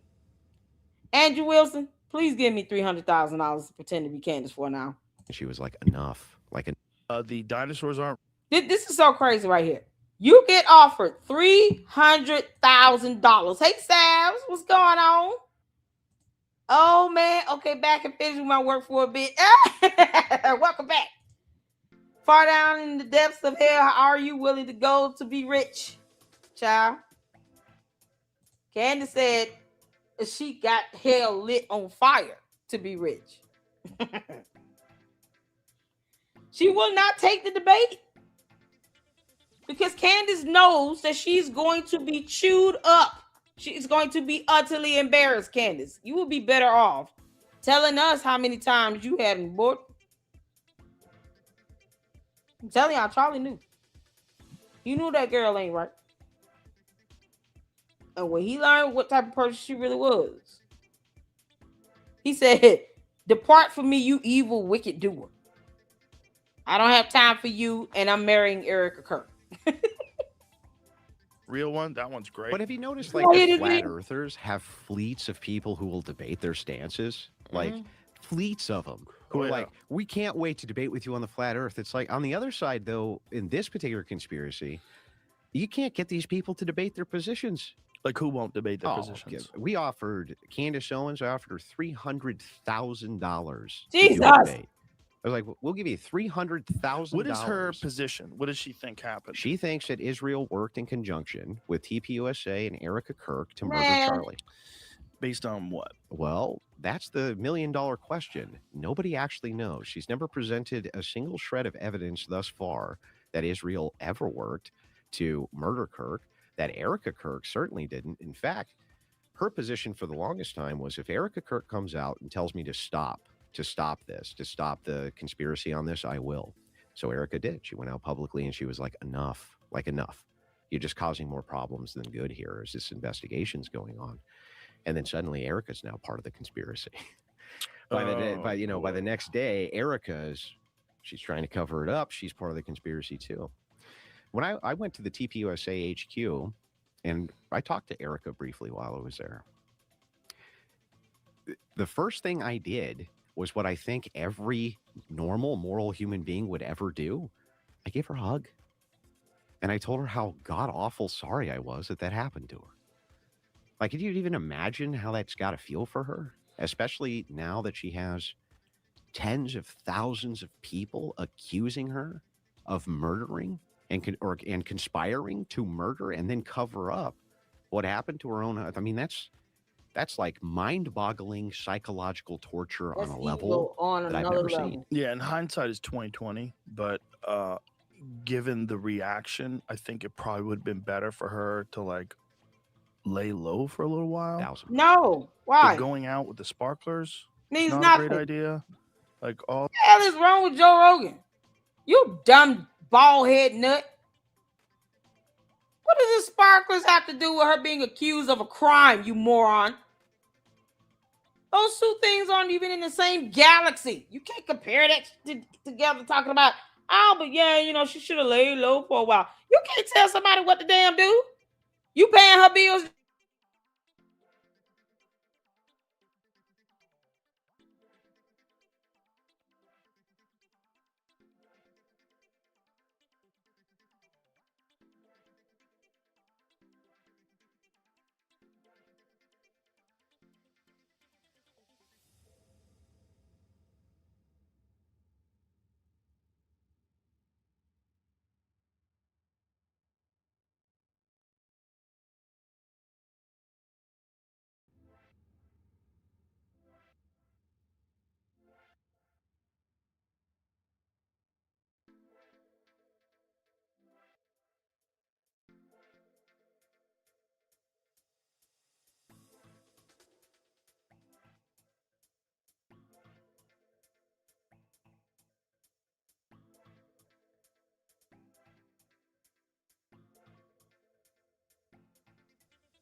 Okay, I'm back.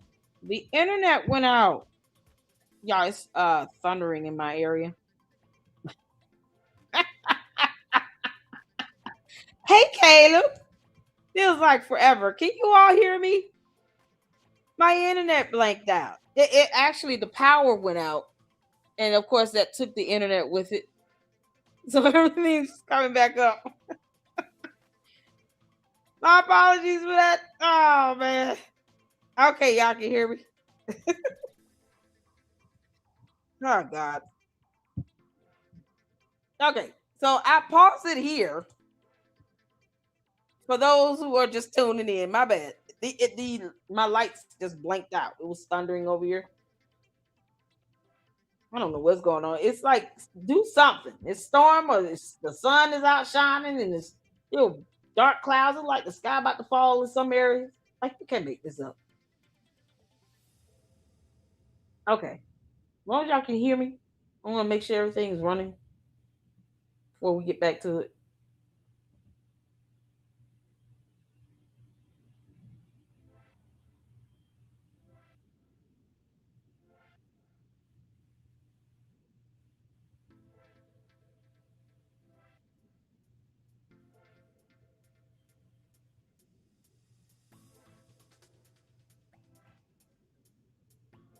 Okay.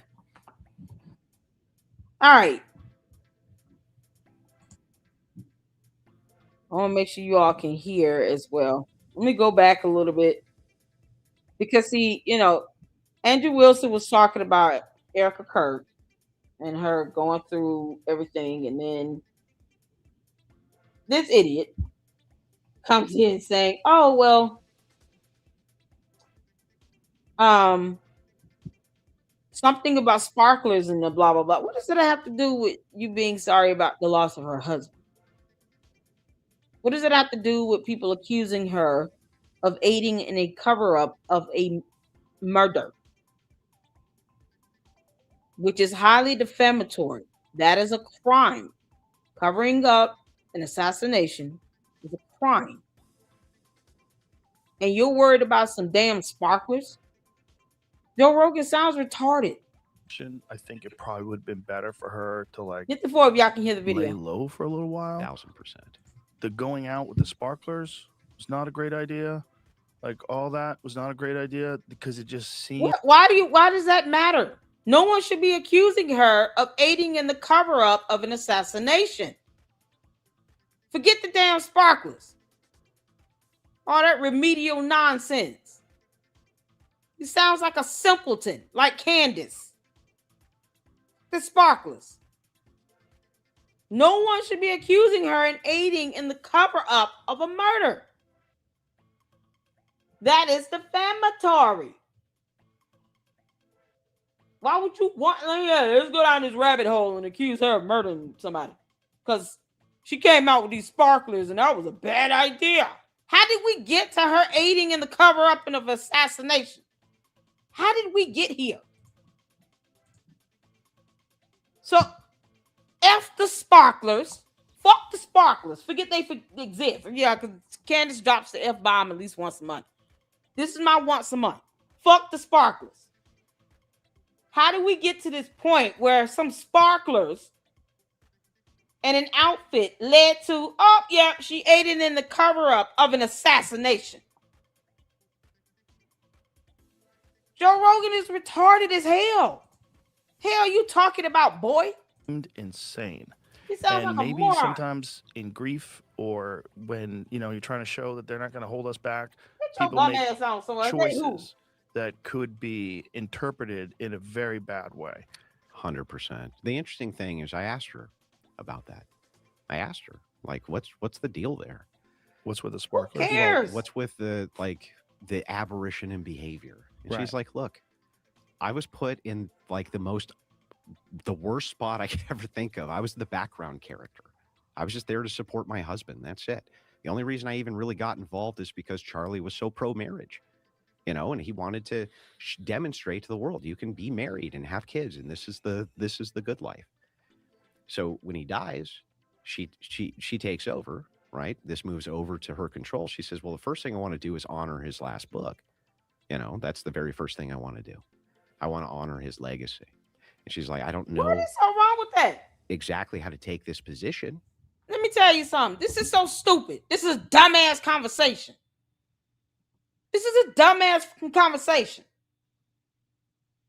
None of this has anything to do with people accusing her of aiding in the cover-up of a murder. Being a co-conspirator in a murder is a crime. You will go to jail as long as the person who actually facilitated the act of the murder itself. You can read case law on that. Do they not understand this? If someone says you were there in the car while another person ran in a house and they took somebody's life, or ran in a grocery store, they robbed the store, they shot the teller clerk or whatever, they took their life, and then you're the getaway person driving the car away, you will go to jail just as long as the person that pulled the trigger on the gun and took the store clerk's life.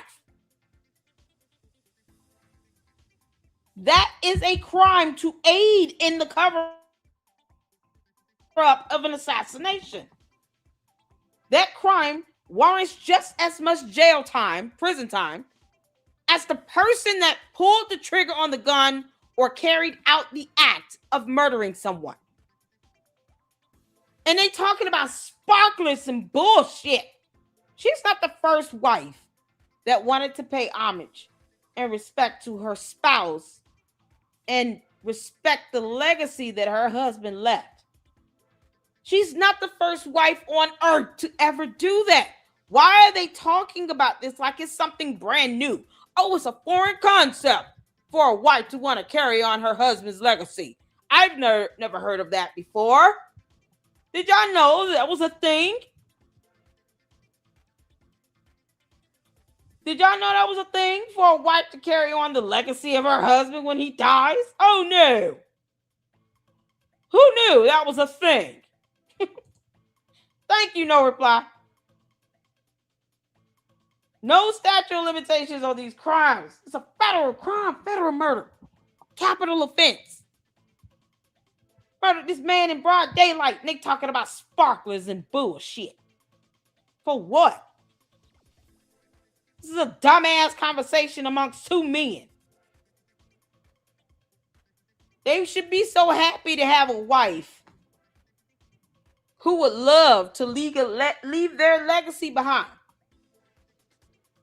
and pick up the mantle and carry on.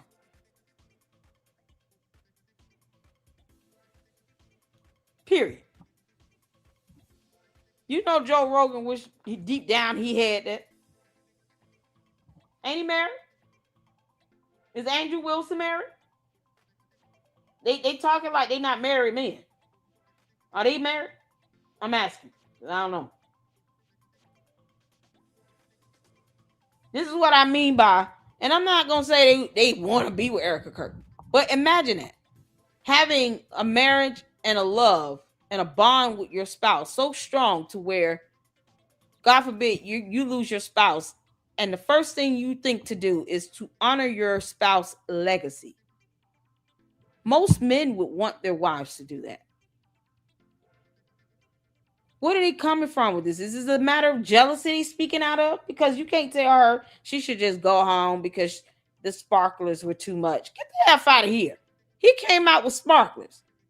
We saw a video of Charlie Kirk coming out with sparklers. They still make that stupid ass issue a point. For what? It's moot. Charlie Kirk did the same thing. Why would she not do that? Y'all hear that? Candace, that's thunder. That's the sound of lightning.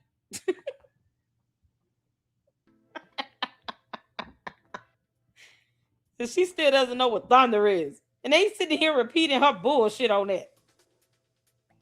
Coming from the alien that does not know what thunder is. You can't make this up. Joe Rogan just repeating her BS. Grow a brain. Bald-headed ass. At the same time, there's expectations for the organization my husband built that I want to honor, right? But I'm also in the middle of grief.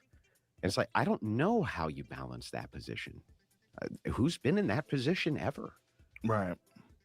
And especially who's been in that position that's Coretta Scott not King. accustomed to being scrutinized in the public eye. Everything. And it's the lack of charitability that's so bad too. Like, let me give you an example. If you say, Paul's so lazy, he never gets to work on time. You don't actually mean Paul has never once gotten to work on time. That's not what people mean. Right. But the way that these people will scrutinize every detail of what a person does, they can make a liar out of anybody.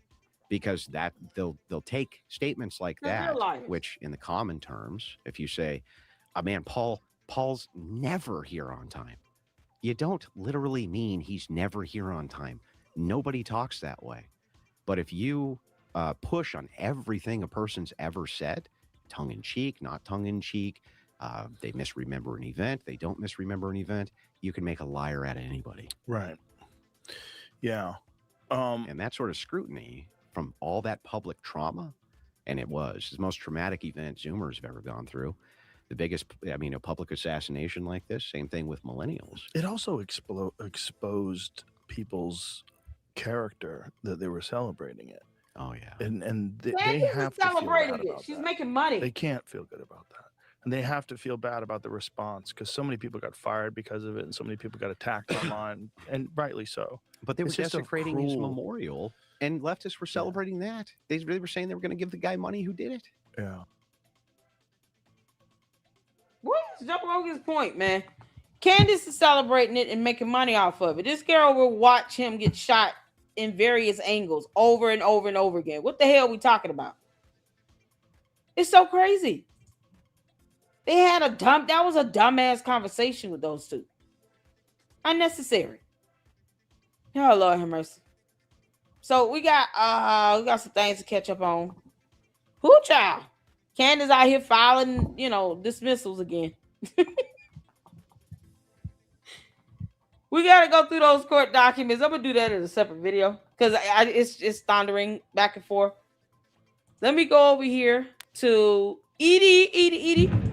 Y'all hear that? Child, this thunder won't lit up. Y'all hear it storming, so I don't want to start. I don't start going through those court documents, and then the sky's falling, and it's just crazy. So here's what I'm gonna do. We're gonna go over a couple of these videos, and then I'm gonna just take a break and give the weather time to work itself out. Because that's one thing we don't do. We don't control weather. So we're gonna check this video out. Lauren the Mortician mortifies Baron Coleman's timeline. Why is he trying to create a timeline? He's an idiot. So I've seen a couple videos of Lauren the Mortician. I do know she has a YouTube channel, and she went over some of the nonsense that they've been putting out there. It's so crazy. I remember crying like hell at my dad's funeral, but I was 11 after the service when I shared memories about his humor and stuff. Yeah, my dad passed in July 6th of 2023. 3 years ago. I still cry. Like it's Candace just wants to have a reason to attack Erica Kirk. It makes no sense. When God said, I'm the defender of widows and you should be one too, and you're a true Christian, you're going to listen to what the word of God says on that, and then you're going to let it be. Candace will find out the hard way why disobeying scripture is not conducive to your soul's salvation. She'll learn. But all this nonsense she's keeping up, Candace. This is all on you, girl. You got it coming. So let's get to this. Hold on 1 second. All right. Y'all hit the 4 if you can see it here. Let me know. Let's go. Candace, why don't you tell me what you remember? I'm not going to be ignored.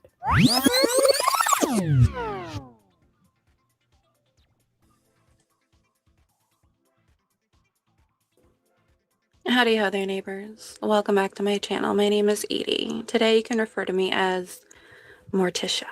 Morticia Adams, to be exact. I hope you're all having a terrible day.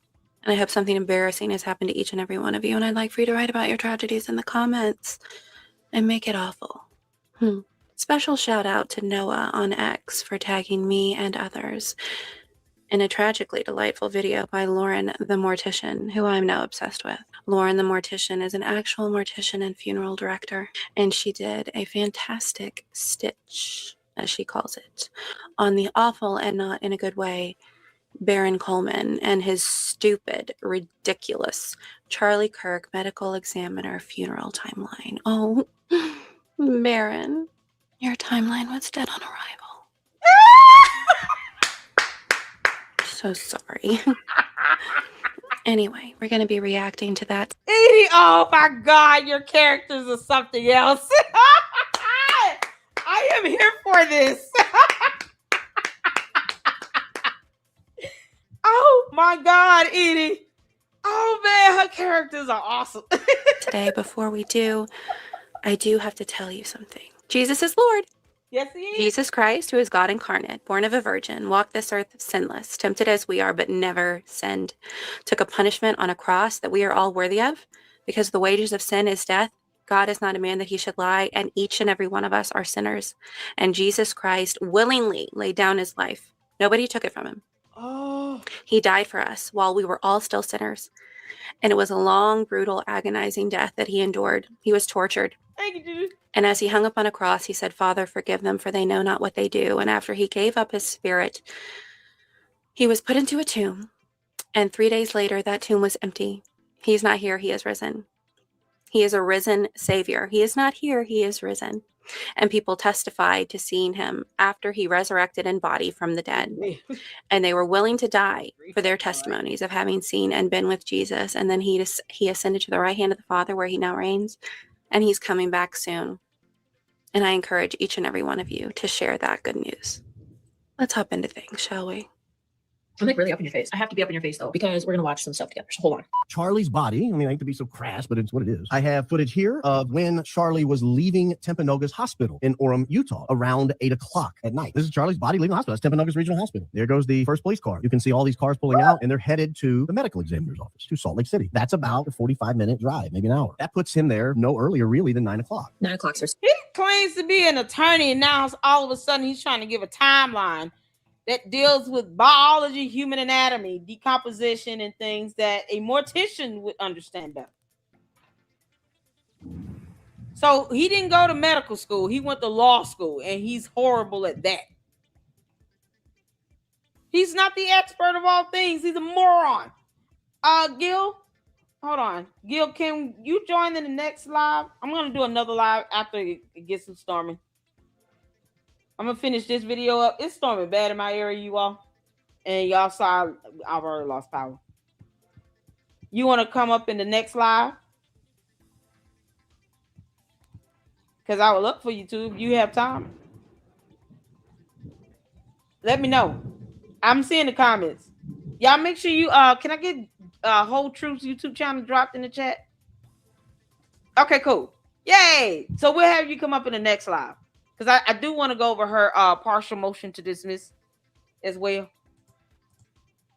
Oh, man, I don't know. It's storming pretty bad. Y'all hear the thunder? Candace is thundering in my area. So you can hear the sound of lightning.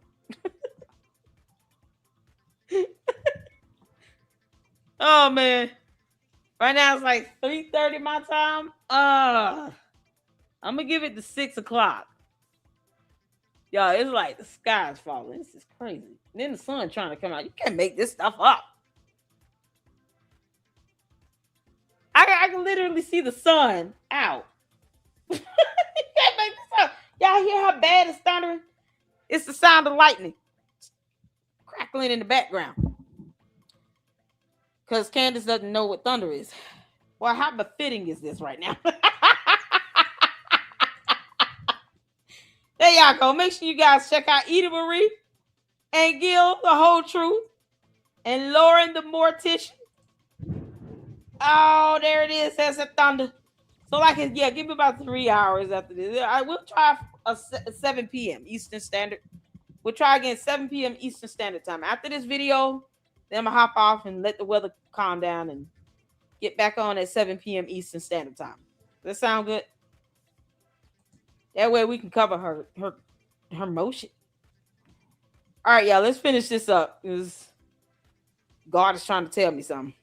All right, Jesus. Starting time. Well, 8 o'clock. 8 o'clock, they left the hospital. 9 o'clock, they're at the medical examiner's office. And once you get there, you got to get them out of the car. You got to get them into the medical examiner's office. You got to get them prepped. Okay, I've done this job so long that I just don't realize that people don't know how long things take. Getting to the medical examiner's office, the hardest part is the drive. When you get there, you have to open the back hatch on your minivan, wheel the cot out of the van. You roll them into a receiving area where the autopsy table is waiting. You wheel them in, you open your cot bag. There's like a zipper and a little protective pouch. And then you grab the body bag that they're sealed inside of, grab from the head, grab from the middle, and pull. You write their name on the bag. You document how much they weigh. There's a scale under them. And then you sign them into, it's like a registrar book. Their name, date of death, who you are, logging them in. That might take 5-10 minutes. Not long at all. We don't get them prepped for autopsy, but sometimes they're waiting.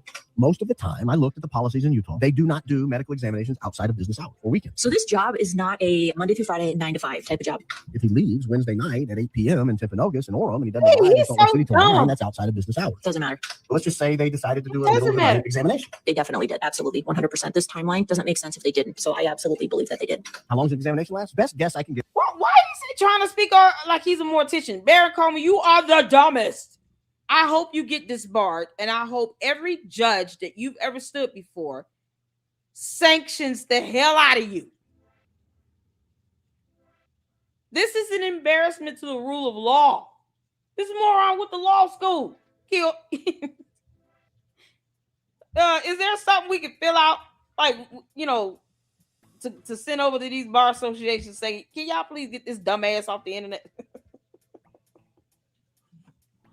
He's supposed to be an officer of the court. Most of the time, I looked at the policies in Utah. They do not do medical examinations outside of business hours or weekends. So this job is not a Monday through Friday 9 to 5 type of job. If he leaves Wednesday night at 8 p.m. in Timpanogos and Orem and he doesn't arrive in Salt Lake City till 9, that's outside of business hours. Doesn't matter. So let's just say they decided to do a middle of the night examination. They definitely did. Absolutely. 100%. This timeline doesn't make sense if they didn't. So I absolutely believe that they did. How long does the examination last? Best guess I can get on a typical gunshot, 2 to 4 hours from start to finish. That's the examination. That's not prepping the body back. I'd say that's a pretty good guesstimate, but I feel like 4 hours is a little long. So where our medical examiner's office is, I would have to drive an hour and a half to bring the body into the office. I typically would like to leave there with them the same day if I can, as long as the family has authorized. I can pick them up and bring them back to the funeral home with me. So I have dropped off a body and then sat there and waited. And I might wait an hour, hour and a half, and they're done. And I'm out of there. So if they can get them in right away, they can get them out right away. 4 hours sounds kind of long. I would guess maybe closer to 2. Then you have to put things back together. And then okay, put things back together. He's talking about putting the body back together. The medical examiner's office does not put the body back together. That is the mortician, funeral director, embalmer's job. All they do is place the organs inside of a red viscera bag. They place that back into the abdomen when they're done measuring and taking samples or documenting. And then they take the body and just kind of place it back together and maybe do a loose stitch all the way down. Then they pull the person over into the body bag and close the body bag. If they do a full cranial exam, they just put the skull cap kind of like back. They don't close everything up because they don't know if that person's going to be cremated. They don't know if they're going to be buried. They don't know if there's a donation team that's going to come in after the fact. They're just there doing their job, and it's not necessarily their job to put the body back together. That's my job, the mortician at the funeral home.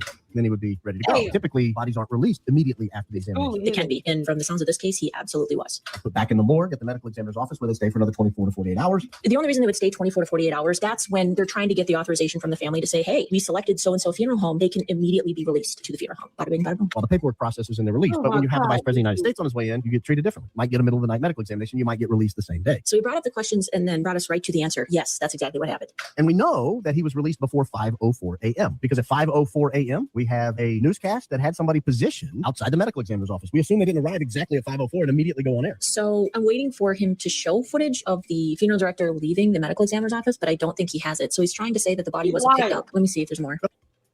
Okay. Oh my God. I love her a lot. Like Don't you love her a lot? Oh, sorry, I broke character. I love her a lot. Everything about her is fabulous. I love her aesthetic. And we know I love her glasses. Please. Please. Morticia has turned over a new leaf. We are into pink. I mean, black is timeless. Ever see me not wearing black? Maybe on occasion. It's not important. Let's talk about Baron. Does it bother you that his beard doesn't match his hair? Okay. People in Utah are not allowed to die on the weekends or outside of business hours. Don't die on the weekends or outside of regular business hours. Because you'll just be there decomposing. Because ain't nobody gonna come to embalm you. You don't want to be an inconvenience to people. According to Barron, no one is allowed to die on the weekends or outside of business I know, hours. right? Thank you. You're not allowed to, so don't. Are you telling me that the people who die on weekends and outside of business hours, they just have to decompose on the side of the road? That's about the dumbest thing you could have kept from saying. Of all the dumb things that have ever been said, that is the dumbest thing that has ever been said. I made the mistake of Googling and then looking at photos as well. Why? Why did I do that? Sometimes I wonder why I am the way that I am. But anyway, looked at the images. That the medical examiner doesn't put the body back together. They put the organs. Side note, it's possible that I might faint at some point during this. And I love her tiny little microphone. That usually bothers me, but I like it a lot. 5:04 a.m., they had people on site. Another reporter was sitting outside at 10 a.m. These people stayed here from 10 a.m. until 5 p.m. That's because his body was probably picked up right after the autopsy, which was more than likely after midnight, definitely before 5 a.m. A lot happens when somebody calls to report a death to the funeral home. And if they have a plan, and especially, again, high profile case, there's already plans being made. So when they call the funeral home and say, hey, this is the plan, you as the embalmer, you as the mortician, you're already coming up with a timeline in your head. Oh, they need him shipped out immediately. We need to go to the medical examiner's office now. The medical examiner will call you, say, hey, he's been released. You can come now. They'll have an attendant there. Or if it's a smaller office, you can call and let them know you're coming and they can meet you there. So there's definitely ways to pick up people from the medical examiner's office if they're closed, especially on high profile cases. I wish there was an abbreviation for high profile case because I feel like I'm going to say that a lot, but that is what this is. They saw nothing. They saw nothing because they did it in the middle of the night. Because again, we are not a Monday through Friday 9 to 5. There was an embalmer on the phone knowing that they had a autopsy body that they needed embalmed stat. So they picked him up right away. Which means if the 5 a.m. crew didn't see him and they were there for 4 hours, and these guys didn't see him and they were there all day, he had to be gone before 5 a.m. Is that surprising to people? We're like the midnight barber. I would rather go out when there's no traffic, knowing that I need to get that embalming done as soon as possible. And it needs to be a strong embalming too, because they're going to be... People are rather listening to the dumbass than to a real mortician. Something Baron Coleman is not. He's not a mortician. He didn't major in biology. He can't even tell you half of the organs in the human body. Or name all the organ systems. He's an idiot. Oh, I love how she is just doing this. She is just roasting the hell out of his dumb ass. To all the candy ass cult members. Remember, when we call you stupid, it's because you choose to listen to people like Baron Coleman. No one's forcing you, and you damn sure do not care about his credentials. You just care about him yapping and saying words that he can't define. This idiot did not go to medical school. He knows nothing about the human body. He knows nothing about the embalming process. He's not even a good attorney. He's a dumbass. And you all choose to listen to him. So don't get mad when we call you stupid. Candy ass cult members, leave me a super chat. Shipping him out. As soon as that body's been released, I'm there picking him up immediately.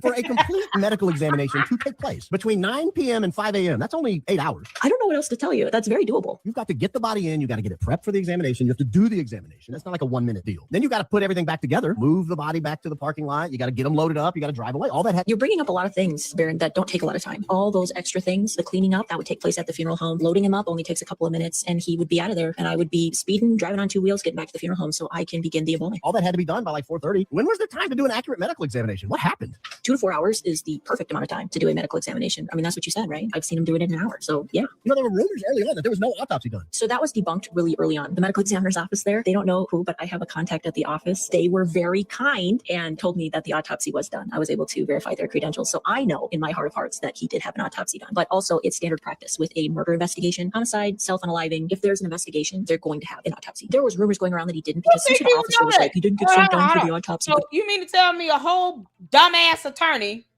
Baron Coleman, did not know that it's standard practice for an autopsy to be done to be able to establish the cause and manner of death? Oh, my dear Lord. You mean to tell me he didn't know that? I knew that. Did y'all know that? Hit the 4 if you knew that. You get murdered or self-unaliving, or it's even just suspicious, they're going to do an autopsy to determine the manner and cause of death. What you mean? His dumbass did not know that. And you got these candy ass cult members that listen to him like he's the gospel. Meanwhile, a bar licensed attorney who should be disbarred did not know that if you are shot and unalived, that you would automatically get an autopsy. Baron is an idiot. I'm almost floored. I told Gary I thought Baron theories were too stupid to be a grift. Gary disagrees. Baron Coleman, you want people calling you a dumbass? Because I have no problem doing that. He did not know that gunshot wound victims, unalive, get an automatic autopsy done. You have to establish the manner and cause of death. And he thinks that it takes 8 hours to do it. Why? At some point, you're going to have to put the body in the freezer. Decomposition happens wherever it is. If you don't keep it cold, that speeds up the decomposition. So they don't have 8 hours to do an autopsy. Unless you're doing it in a deep freezer. And he's sitting here trying to speak on behalf of a mortician, something he is not. Candace, you have the biggest bunch of dumbass dipshits around you. Queen dipshit and her cult members, little dipshits, are all retarded. Y'all see why certain people I just can't listen to. Like Barry, I can't listen to that idiot. Once I heard him try to discredit Brian Harper's lawsuit, and he did not provide any case law, he didn't cite any law at all. He did not provide any court rule or anything that would even sound legally accurate to justify why it should be dismissed in whole. I was like, oh, he's a dumbass clown. And now look, the motion to dismiss is a partial. If they were listening to Baron Coleman, the question is, why wouldn't Candace's attorneys file a motion to dismiss in whole? No, they're doing it in parts. Funny how they filed a partial, but let Baron Coleman tell it, the entire lawsuit should be dismissed. Candace's attorneys seem to disagree. That's why we got to go over it. Baron Coleman, I don't mind making you look like the shit that you sound like. You're an idiot. Candace's own attorneys are not even listening to you because they would not file the partial motion to dismiss. According to the dumb nonsense coming out of your mouth, the whole case should be dismissed, right? Yeah, no. Her bar licensed attorneys seem to disagree. He did. I don't know why that got leaked. Nevertheless, I will accept on its face that it happened. Again, I just want to say it definitely happened. Just to recap, his body left the hospital at 8 o'clock, arrived at the medical examiner's office about 9 o'clock. Best educated guess is the autopsy happened right away. And then after midnight, he was picked up by the funeral home, embalmed immediately. And now we are on to the next day. He's thinking that they left the hotel around noonish. We have a picture of Erica Kirk draped over the casket. We were initially told this picture was taken at a different funeral home. This picture was not released until after Erica gave her speech on September 12th. So there was really no idea where the picture was taken. He left the medical examiner's office and went to a funeral home. We didn't know which one. Then we know he went to Air Force 2 and went back to Arizona to a different funeral home. He's talking about the fact that one funeral home picked up his body, did the preparation work. They had the viewing at that funeral home, and then a secondary funeral home received him into their care. Very common for funeral homes to work together. Very common for Erica Kirk to call the funeral home she actually wanted to use in Arizona. The Arizona funeral home is going to then get into contact with the Utah one and say, hey, we have Charlie Kirk at the medical examiner's office. I need help. Would you be able to go over there, pick up his body, embalm him for me, make sure that you make it a little extra strong of a solution, hit him hard, because we need you to then fly him out the next day. And actually, by the way, no big deal. The vice president's going to be there on Air Force 2. Totally doable. That's why we have answering services that answer our phone calls 24/7. There are still some funeral homes that answer their own phone calls still. Shout out ASD. She's just unapologetically her. Oh, you know, she's one of those people who's always known who she was. She's bald. Baron, I don't like you. And I'll tell you why. He's an idiot. Tell me if you agree with this. Baron is the type who will, when he's going over his day with his wife or boyfriend, is going to use the most amount of words to describe the least amount of action. Well, I became conscious and then I opened my eyes. And then I raised myself out of bed with my abdomen, my ab muscles. I brought myself up out of bed. And then I swung my legs around and put my feet to the floor and shuffled around from my slippers. I put my slippers on. I used my hands to push my body off of the mattress. And then I began to walk. I took a few steps and I looked back at the bed. And then I took a few more steps and I reached the bedroom door and I turned the knob and I opened the door and I exited the room. And then I turned right and I went downstairs. I took a hard left and went into the kitchen. Later on, took myself to my vehicle and I got in and I turned it on and I put it in reverse and I reversed down the driveway and I parked at the Piggly Wiggly. And I turned the car off and I got out of the car. I shut the door, of course. I got one of the buggy, pushed the buggy into the Piggly Wiggly, and I got the list out from my wall. That's Baron Coleman. Get to the point, brother. Again, I did almost faint. I mean, she just speaks about it so casually because I think she's a 4th generation mortician, which is fascinating that is your lineage. You know, you come from morticians. I think that's absolutely fascinating. Think of the stories that she has. You know, I just want to hang out with her. Somebody on X told me the other day, I don't know this woman. I feel like it would be healing to share 2 martinis and a basket of mozzarella sticks with her. And that is how I feel about this individual, about Lauren. I'm down for the martini or a vodka tonic and maybe some layered cheese fries. Oh, goodness gracious. Like Candace, Baron is using a whole bunch of words to make it sound more complicated than it actually is. To make it sound impossible. When you just heard from the horse's mouth that it is not only possible, but rather normal, especially in high-profile cases. Everything he deems as not feasible is actually feasible, probable, possible, and normal. All the O's. We were able to look at the interior of the funeral home we're pulled into and realize that's not the same funeral home where the picture took place. So those pictures weren't in Arizona. It couldn't have been. It's very common for families to come, have an open casket gathering to say goodbye, to really spend time with their person. No matter how long or short that time is, then we close the casket, we go to the airport. It just depends on what the family wants or needs. And if they wanted that time with their loved one, then the funeral home will accommodate to make that happen before we bring them to the airport. We dug around all of the funeral homes in the area. Luckily for us, they have different furniture, different carpet, different trimmings on the walls. I love the dedication. I love it. And we were finally able to figure out which room this picture was taken in. It's this room here. It's a really nice funeral home. And we know because there's paneling on the wall consistent with what we saw. We saw these lamps. We saw this carpet. The carpet reminds me of the girl's dress. You couldn't tell if it was white or blue. Just be glad it's updated carpet, because most funeral homes, the carpet is like the last damn thing that they update. That's pretty nice carpet. And by finding the room, we're able to map out how long it would take to get from the medical examiner's office to that funeral home. How long? Wow. Importantly, we're able to find out how long it would take to get from that funeral home back to the airport. This is dedication. Here is the picture, just in case you don't believe me that this was the same funeral home. Tell me this is not the same place. If the earliest arrival time, let's call it 1:30. You know what time Air Force 2 landed at Salt Lake City? 2:24. It's an hour away. So if you get to the funeral home at 1:30 and the Vice President of the United States lands an hour away. You're guessing that they got there at 1:30. I'm going to guess they got there at 1 o'clock, 12:30, definitely sooner. You would have to leave almost immediately. At the funeral home, we plan for things very strategically. We're already going to have the time plan that we need to leave for the airport, and we want to make sure that we give the family at minimum an hour. Do with that what you will. They got there, we're guessing, around 3:30 based on the pictures and everything else we're able to find. Here's a picture of Charlie Kirk and a hearse arriving at the Salt Lake City airport where Air Force 2 was. And we know now that it's the right funeral home. After the photo op, you've got to close the casket. You've got to get ready to move. So the casket was already on wheels in the chapel when she's sitting up next to it. That's called a church truck. It's a movable little cart. We set the casket on it. We center the casket on it, and it moves around the chapel. He's already in the casket. He's ready to go. He is ready for transport. Closing the casket would take all of a minute. You've got to bring in the little wheelie thing. You got to already on the wheelie thing. You got to wheel him through the funeral home. You got another minute. Wheel him through the garage. You got to load him up into the car. You got to lock the casket in place. You got to shut the doors. Again, I think all of that would take tops 10 minutes. Like when we're ready to go, we're ready to go. Family's not going to mess around. Follow me. We're on our way to the airport.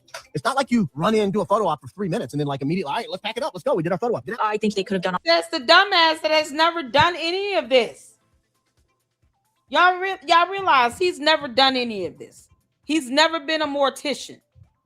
He's never literally went through from step 1 to step 1000 and completed an entire process of what happens once someone is declared deceased, leave the hospital,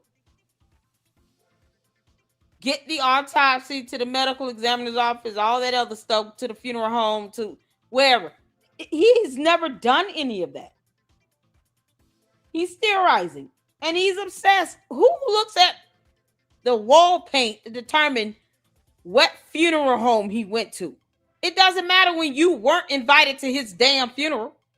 Baron Coleman was not at his funeral. Why do you care? His bum ass wasn't invited, and I wouldn't invite him either. He's an idiot. I've never seen grown men obsess over something like this and then try to speak as if they have done this, as if this is his profession. He's not a mortician. This is what's so crazy about this. The Candy Ass cult members not one time verify whether or not he's actually performed any of these acts at all. He makes it seem like closing a door and locking it would take an hour to do. Maybe for him because he's retarded and he's slow and he's a simpleton and instructions are hard for him. So it's defining and spelling the word instructions. But for someone who's an expert in this, she can tell you exactly how long this would take because she does the job every day. Hell you mean? He sounds retarded. All of this is him guessing everything. It's so stupid. Guess what, Baron Coleman? None of this will come up in the murder trial either. None of it. So you're saying all this for nothing, you moron. All that in 15 minutes because they knew that they'd get to see him again. It's not like that was the final goodbye. They had their own private burial. So this was more of a let's spend a little bit of time with him before we fly him off and then drive all together to the airport. I've done airport pickups and drop-offs for active duty military that have died, and you all drive together to the airport. You stay in a line because you're meeting somebody at the airport and they're bringing you onto the tarmac. That's a process. That's a big process. So you need to arrive together in as few vehicles as possible. You all want to ride together, maybe have a limo where everybody can ride in one vehicle just so that we don't get separated and then we don't take up the whole tarmac with like 50 different vehicles. So we're all going to drive together. We're all going to arrive together and they're going to direct us to the place that we need to go with the body so that we can be a part of the process of them unloading the casket and then us loading it onto the plane or deplaning. Both of the ones that I have been on the tarmac, they had died active duty and then were flown to me. So I met with the family ahead of time. We went to tarmac and we waited while they unloaded and then we placed them in the hearse and we started heading back home to hometown. Earliest they could have possibly arrived was around 1:30. And then they would have had to leave by 2:30 in order to get to the airport on time. And it's not like it takes 1 minute to pack up the body and get it into the hearse. I think I would need 2 minutes. How long could she possibly have been there? Normally, if you're the funeral director and you're calling the family and they know that there's a time crunch, you set that expectation immediately and you tell them, this is how much time we have at the funeral home. We only have 30 minutes and then we need to be on the road. They want to be on time too. They don't want to be behind schedule, especially if you have Air Force 2 waiting on you, that rhymed, at the airport. So families are very understanding and very flexible, knowing that we have a timeline. Take that, Baron. Why do you? I mean, he's done. Did he do this for 3 hours? I didn't watch the full thing with Baron. She said it was a 3-hour thing. Was it 3 hours of him just doing that? Is that his normal shtick? Just use the most amount of words for nothing? To get like a word quota that he has to meet each day? Oh my gosh, he and Candace, and he's an attorney. I feel like he got his client the death penalty for a traffic violation. Sorry, my contact is like, you see it moving around? It's interesting because Charlie was in a suit, and we know that he didn't take a suit to Utah. He was never seen in a suit. Why would he take a suit unless he was planning to have a funeral? Notice they don't live there, so it's not like someone ran home and grabbed one for him real fast. If you look at the picture and you look at the video, that's not a new suit. They didn't go buy a suit, and it's certainly not a new tie, nor is it a tie, frankly, I think Charlie would. Okay, I don't know really any.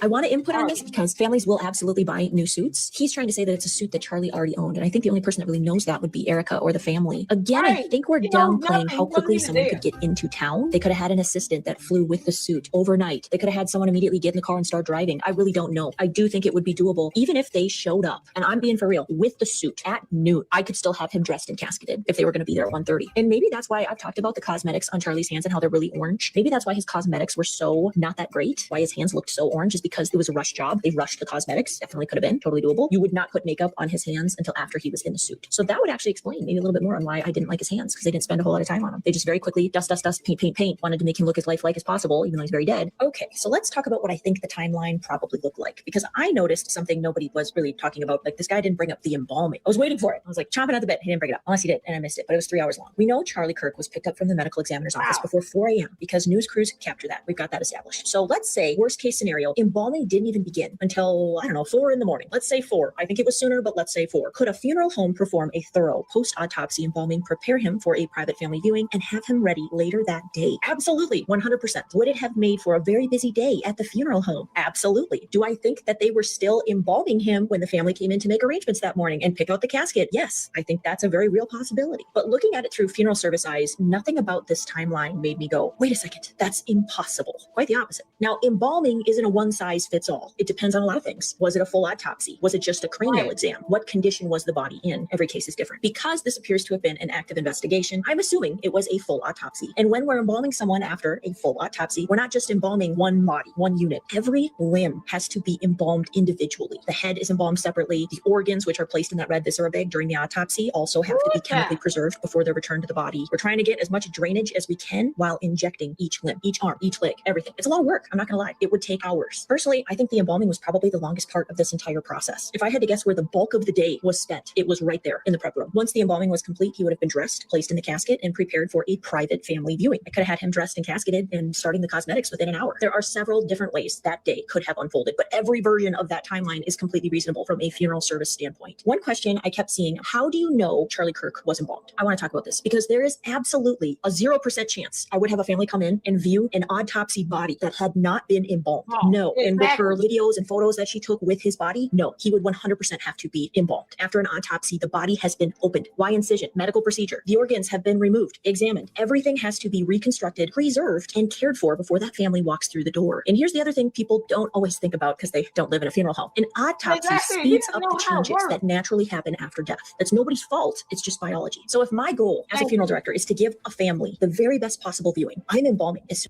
just biology. Something he does not know, he does not understand. The body has been opened. Why incision? Medical procedure. The organs have been removed. Medical procedure. Something Baron Coleman doesn't know anything about. Biology. Science. Medicine. This is not his field. He's literally talking like a 2-year-old about this subject because he's ignorant to it. He didn't study this in school. He probably failed 3rd grade science. I'm just going to go there and say that. Baron Coleman probably tuned out of science by the time he was 8 years old. For him to even try to create a timeline in a subject matter that he does not know or understand is absolutely absurd. And the dumbass cult members eat this nonsense up. And when you get the expert to actually come in and debunk his dumbass, all of a sudden she doesn't know what she's talking about, but this is her profession. Because that's what the cult will tell you. Because they have a hive mentality and no brain. Obviously, Baron Coleman is eating the cult members' brains out because he didn't get one. Lucifer was like, why should I give you that? There's just a certain level of demonic you got to have to be able to think that Candace is smart. Imagine that. An alien who hears demons squealing in her head. And then her demons pop out and blink at everybody. And somehow people think that she's smart. No, she's demonic. Baron Coleman is such a freaking idiot. He's so stupid. And she taking him to school. Oh, I love Lauren the Mortician. Oh, she is taking him to school. Baron Coleman, you need to sit your ass down somewhere and have several seats. You are a clown, boy. You're a clown. Goofy. Examined. Everything has to be reconstructed, preserved, and cared for before that family walks through the door. And here's the other thing people don't always think about because they don't live in a funeral home. An autopsy speeds up the changes that naturally happen after death. That's nobody's fault. It's just biology. So if my goal as a funeral director is to give a family the very best possible viewing, I'm embalming as soon as I reasonably can. The minute that embalming was done for Charlie Kirk at the medical examiner's office, and I've got the family's okay, I would have been there. 1 a.m., 2 a.m., I would have been there and immediately been going back to the funeral home to embalm. Not because we're trying to rush anybody, but because we are trying to slow nature down, get the embalming done as quickly as we can, and give that family as much time with their loved one as possible. Literally our job. Another thing people kept asking about was his hands. Everybody talks about his hands. I'm going to put the little comment like here. I don't know. I swear you guys notice everything. Carpet color, hand placement, nothing gets past the internet. But honestly, nothing about the hands stood out to me other than they were cosmetized poorly. I want to pop up one more comment on the screen here that I saw. I got messages about his hand placement, how Charlie Kirk's hands were placed in the casket. Because typically we're used to going to an open casket and seeing the hands one over the other, kind of like they're here. Not here. Now, I know you can't see that, but I'm like down, like right above my belly button or at the belly button. There isn't a funeral director rule book that says every person has to have their hands folded exactly one way. More commonly, we'll place one hand gently over the other. Sometimes, especially if someone has broader shoulders, a larger frame, maybe they're heavier set, their hands rest a little farther apart because, well, that's just what looks the most natural. We want them to look comfortable. I don't want you to look like you're trying to fit in an itty bitty casket. I want you to look comfy. I don't want it to look like I'm posing an action figure. So by having Charlie Kirk's hands down and not one over the other, the question is why? Could it have simply been the embalmer's preference? I think so. Absolutely. I also noticed he wasn't wearing a wedding ring. A lot of funeral directors will intentionally leave the left hand visible over the right. So if somebody wears a wedding ring, families often notice that. They notice those little details. Without one, there's a little bit more flexibility in how you position the hands. So if you're looking at his hands, still trying to run with that mannequin theory, and you're thinking, that's weird, why are his hands down here? To me, that looked like a completely normal casket presentation. Well, I finished filming this stitch, and now it looks like I might have to make another one because Candace Owens has entered the chat again. So stay tuned for that one. And if you enjoyed this video where I stitch another creator and explain the funeral service side of things, let me know down in the comments. I've stitched videos before, but this is the first time I've really done it with another YouTube to YouTube creator. And I do want to thank the original creator for starting the conversation. Again, no hate whatsoever. He seems like a really nice guy. I feel like we'd have some really interesting conversations. And he brought up questions that a lot of people were already wondering about. I just happen to have a perspective that comes from working in funeral service. And I hope it helps explain why some of these things aren't as unusual as they first might seem. At the end of the day, you're allowed to believe whatever you want. I know. I already said it. I love her. I love everything about her. Her personality, her aesthetic. Clearly, I like her aesthetic. The only thing I disagree with her on is the fact that Baron is a nice guy. He's not. He's not. He's not. He's not. Oh, he's wicked. doctor. He's wicked, Lauren.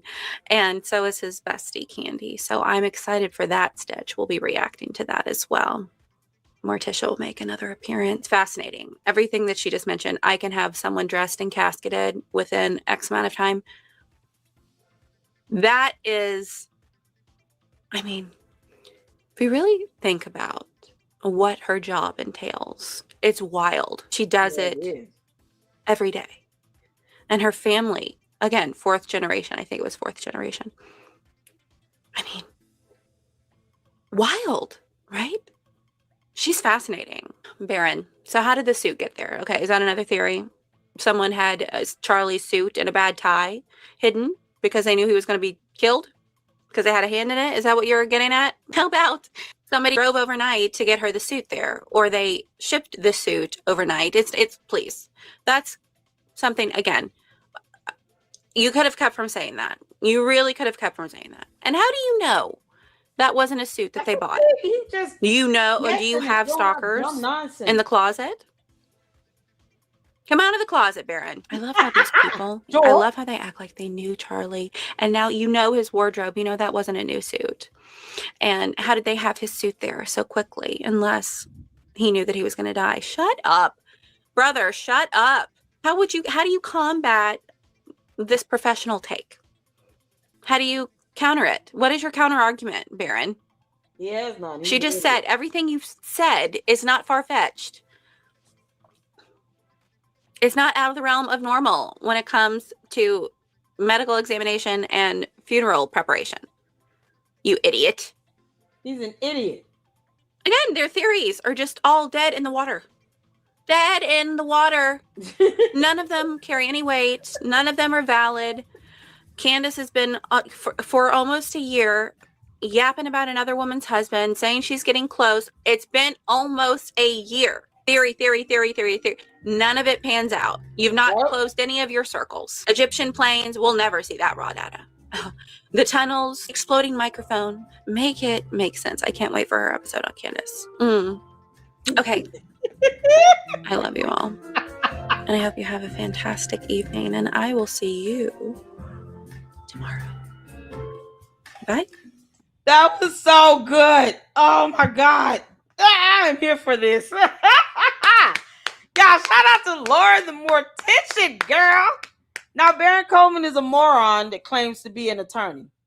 He's an embarrassment to the rule of law, and he should be disbarred. Now, all judges everywhere should be sanctioned in. Forget the reprimands. Go straight to the sanctions. 80. Oh, Lord have mercy. What's going on, McCruz? How you doing, honey? The cultists are attacking Lauren for real. Lauren the Mortician? Why did they? Oh, because they can't read hard words. She debunked them. And now they big mad. Oh, they big mad because she debunked the hell out of Barron's dumbass. You can't take that moron seriously. Isn't everyone on our side so great? Oh, no. Oh, yes. Oh, yes. Lauren the Mortician was fantastic. Fantastic. I wanted to do one more video, y'all. I wanted to do one more video. Can we do one more? Can we do one more? Candace, you going to jail? Candace, why don't you tell me what you remember? Let me sweet, never let me go. I love you. Howdy ho there, neighbors. Welcome back to my channel. My name is Edie. I hope you're all having a wonderful day. What you been doing? Tell me everything. Has anything embarrassing happened to you today? Please put it in the comments. That's what we want to hear. I'm not going to keep you too long. I just wanted to react to this Candy clip. Of course, Candy, goodness gracious, wearing the doily top still. There was so much to pull from her most recent episode. Blasphemy against the Holy Spirit, doily arms, and emergency room blunders. So let's take a peek at what she has to say. Of course, she's just giving Brian Harpole more and more for the lawsuit. Yeah. She's not helping her cause. Moving on from that, interesting little tidbit for you. Remember how Frank Turek described them receiving scrubs from the hospital? And I've always found that to be remarkably suspicious. You don't just get surgical scrubs at an ER because you're covered in blood. Still, by the way, nobody knows why or how he got that blood on him, because if Brian Harpole is to be believed, he was doing all of the work while Rick Cutler was holding him, while Frank was praying in the back. So we asked the question, right? We know this because we learned that the feds immediately had the car towed, sent away, wanted it cleaned and resold. They didn't take it and go, oh, let's keep this evidence. They said, get rid of the car. So I don't think that they said, get rid of the car, but let's keep Brian Harpole's or Rick Cutler's boxers for evidence. In my mind, they likely took their clothes and had them destroyed. That's in my mind. I don't know that for certain. It's an unknowable thing unless you are Tyler Robinson's defense team and you can demand access to that sort of information, which I would if I was on Tyler Robinson's defense. But you're not. Down to the boxers. Because you didn't go to law school. The feds took it. Because you're an idiot. You see, I'm a person who actually, just to be clear, so that I'm on record, I want the judge to come back in September and say that there is enough evidence to move the case forward, that the influencers were convincing. Me and Turning Point in that regard, we're kind of rooting for the same thing, but for different reasons. I personally just want to see how long they can keep this farce going. I want more information to become available to the public. I want to see them do that thing that's going to happen more. Like, I don't know. My body cam just went out at the exact moment when I found the screwdriver. There's going to be a lot of that. I want the story to become increasingly more cartoonish, for the influencers to become more radical, because I think it's needed for the world to awaken to what exactly it is that rules over us. I also want to mention a little bit more about this hospital. Another very interesting tip that we received, and I believe this is a potentially explosive lead. Sorry, I can't listen to her today. I will just give you a briefing of what she said. She goes on about the high improbability that everything went down as Brian Harpole said it went down. Okay. She said that he has just fallen asleep watching House too many times. And so everything that he has described is fiction. It's just a story that he's told. He had no authority to go into the ER and to grab a gurney. That is, he could be killed for that. He'd be stoned to death for that. Taking a gurney? What? What do you mean? Right. He didn't do that. That's what she's saying. He didn't do that. And grabbed scissors. Where did the scissors come from? Even though Brian Harpole never said it was scissors. And likely because most men, Candace, not yours, not your man. Yep. Because we know about Georgie. Taking gay. But most manly men walk around with something called a knife. A knife, a multi-purpose knife, multifunctional, like a tactical tool, right? It's got the knife par, maybe a bottle opener. It's got a gadget on there that you can break glass if you get into a car wreck or you got to get out. Something like that. Most men carry something like that. Okay. So that's likely what he pulled out of his pocket. He probably was carrying a tactical knife of sorts, because a lot of men do, and cut Charlie's shirt off. He was head of security, Brian Harpole, so of course, or a protocol in place that you're supposed to follow. And he went into the ER and was communicating with the doctors Charlie's medical history, okay, and told them what kind of drugs to administer. He said, I was telling him that he needs this kind of drug, that kind of drug. Candace thinks that's so far out of the realm of normal that it couldn't have happened. Okay. No, stop. What if Brian was just telling them he's allergic to this medication, not allergic to that medication? I've done X, Y, and Z. Don't you need to communicate that to the doctors? Every time I've gone to the hospital with, let's say, my mother, she's incapacitated, I have to explain to them everything that she takes, everything she has taken that day, what she might be allergic to, what she's had a reaction to before. I mean, that's just standard operating procedure. Okay.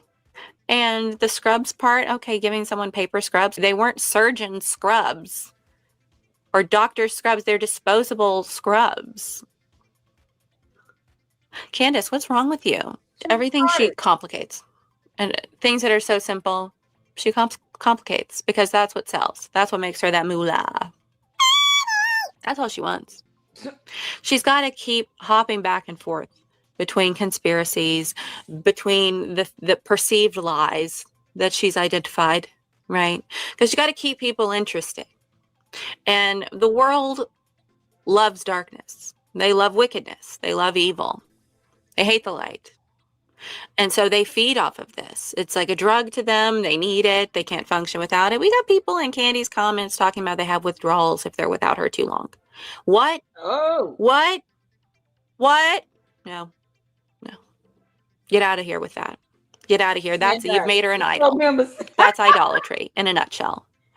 This woman, goodness, great. Co-members must start having withdrawals. I told y'all they sitting on mushrooms all day. Candace, what kind of drugs you giving these people to do? It's got to be the hive mindset. Didn't I tell y'all these cult members are sitting somewhere 24/7 high as hell in their alternate reality? Boy, them withdrawals sound like something. Candace. We might have you drug tested. You're going to file a complaint to the police or the FBI, whatever.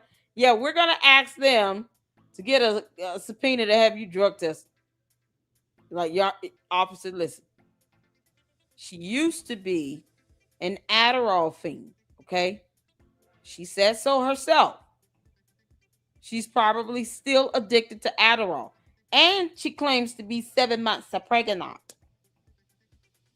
So she definitely should be drug tested. This whole time, Candace might be high on shrooms. Who knows? It's the colors. The colors.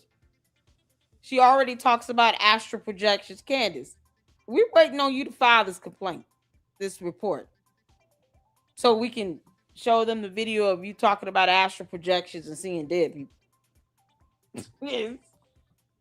Because you got a lot of Lucy, you got some explaining to do. Gracious sakes alive. Okay. She's just completely and utterly wicked. I've never seen such wickedness play out in real time. I blame everyone who gave her a platform. Hello. Each and every one of you noticed a red flag that you ignored. And now here we are with this. Here we are with that. And her doily top, her bad bangs, yapping for almost a year about another woman's husband, berating a widow, berating all of Charlie's inner circle and the people who were with him day in and day out. Goodness me. All the while purporting to be a Christian, which she is not. She wouldn't know the truth if it slapped her in the face. She don't know the Lord. She's not indwelled with the Holy Spirit. What? Prove me wrong. What fruit? You'll know them by their fruit. What fruit, other than rotten, gross, maggot-filled fruit, has she produced? You don't know the Lord. the Lord, God Almighty, Jesus Christ, God incarnate, born of a virgin, walked this earth sinless, tempted as we are, but never sinned, took a sinner's punishment on a cross that we are all worthy of, because the wages of sin is death. God is not a man that he should lie. And Jesus Christ took a punishment once for all for the forgiveness of sins. He laid down his life. Nobody took it from him. And he endured brutal, agonizing torture over a long period of time. It was not short and sweet. No. He was tortured. A crown of thorns was pounded into his skull. His beard was ripped out. He was spat on. He was whipped and scourged. He was forced to carry his own cross. Nails were dug into his hands and feet. He hung upon a cross and he said, Father, forgive them, for they know not what they do. And he gave up his spirit. He was put into a tomb. 3 days later, that tomb was empty. He is not here. He is risen. And people testified to seeing the risen Savior. To seeing him, talking to him. He ascended to the right hand of the Father, where he now reigns. He's coming back soon. And Candace don't know him. And she's going to be face to face with him one day. And she'll say, Lord, Lord, I said Christ is king, and I put a cross on a hat, and, I sang songs for you and went to mass for you, and I cast out demons for you, and blah, blah, blah, blah, blah. And he's going to say, away from me, evildoer, I never knew you, and you don't get to live with me forever in paradise. I don't have a place prepared for you. I don't know you. Bye. Bye.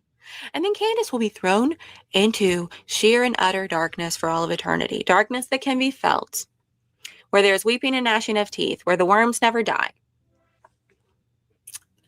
The fire is not quenched. Hell is not a sauna or a party or a concept. It's a place created by the living God for the devil and his angels. And Candace will find herself nestled there if she doesn't repent. I pray the Lord grants her repentance.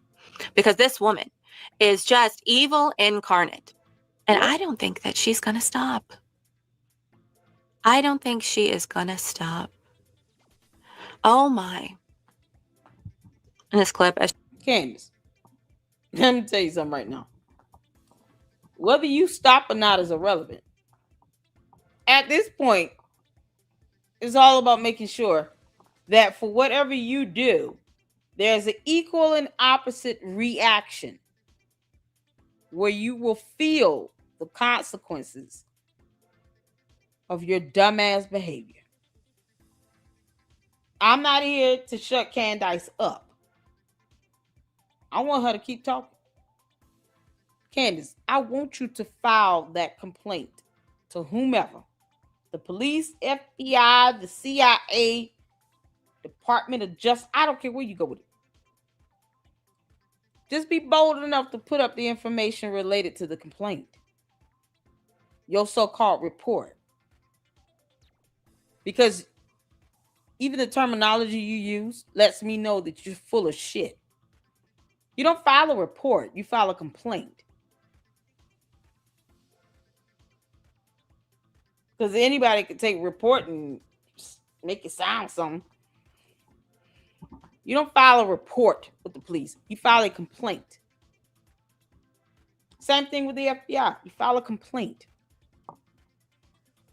There's a whole website where you can report cybercrimes and file a complaint of doxing. So we want to know who your point of contact is, the investigator. We want all the information. Where you are falsely accusing people of doxing, which is a crime. Because Candace, a class action lawsuit would do you some good. It would.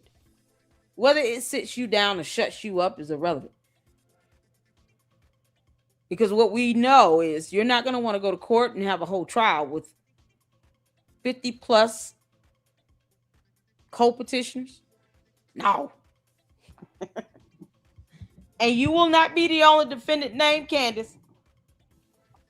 No. We'll get all the dumbass cohorts sitting here lying like hell as well.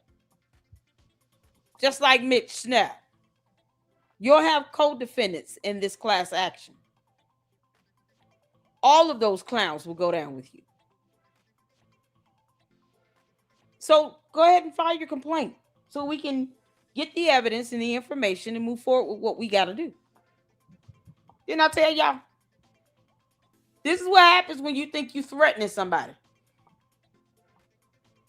You get hit with a class action lawsuit for defamation. Come on, Candace. File that complaint. She plays the Brian Harpole interview he did with whatever that crazy guy is. And she was laughing as he was describing the death of Charlie Kirk. Yep, smiling. And the immediate aftermath after Charlie was shot and was gushing blood.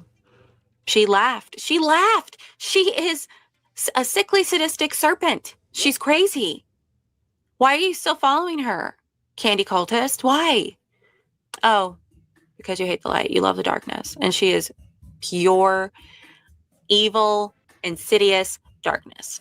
Okay, I have to go. I want to know what you have to think about this. No, I want to know what you think about this.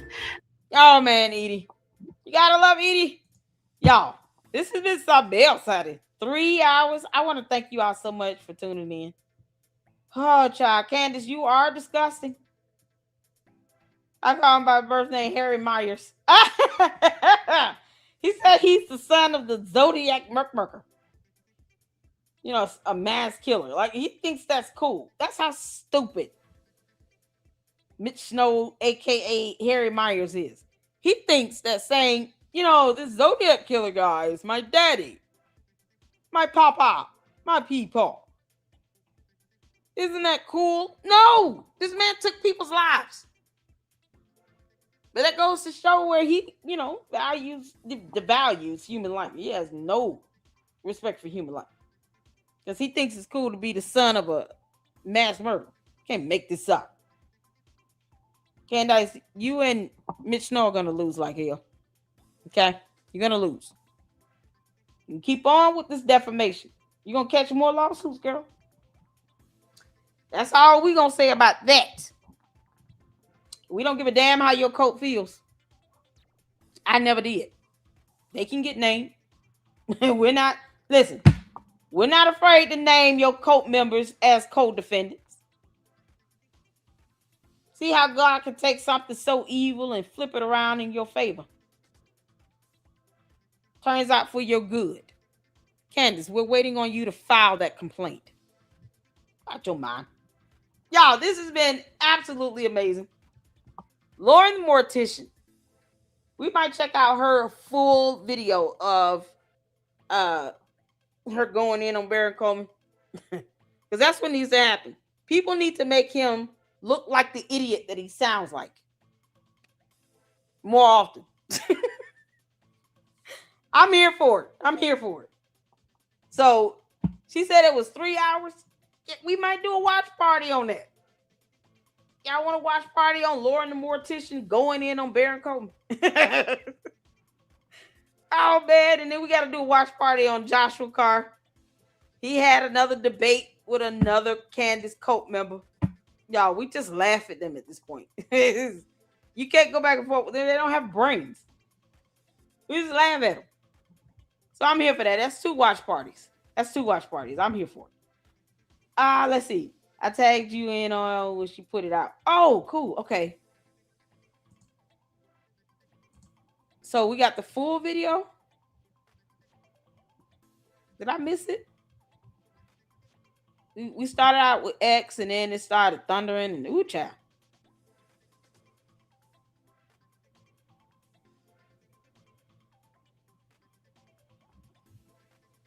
Oh, I got some updates to do with Carmelo Anthony case. Oh, I see it. Okay. All right, cool. We got it right here, y'all. You know what? At 7, we'll come back and we'll do the watch party on this. Ooh. Yay. Oh. Yeah, I try to follow everybody that follows me. Candace, you can kiss my ass. Yep. All right. Y'all want to do watch party at 7? And Gil will come up and hang out with us for a little bit. We'll do that. All right. That'll give me some time to get some food in me. And let the storm calm down because it's still storming in my area. And then we'll come back and we'll do a watch party on this. This is 3 hours? Ooh, sweet Jesus. Okay, I see a 24-minute video. Hold on. Is there another one I'm missing? This is 24 minutes. What was 3 hours?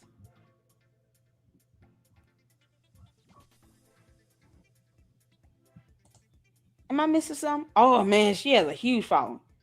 Okay. It's 24 minutes, so we can do that.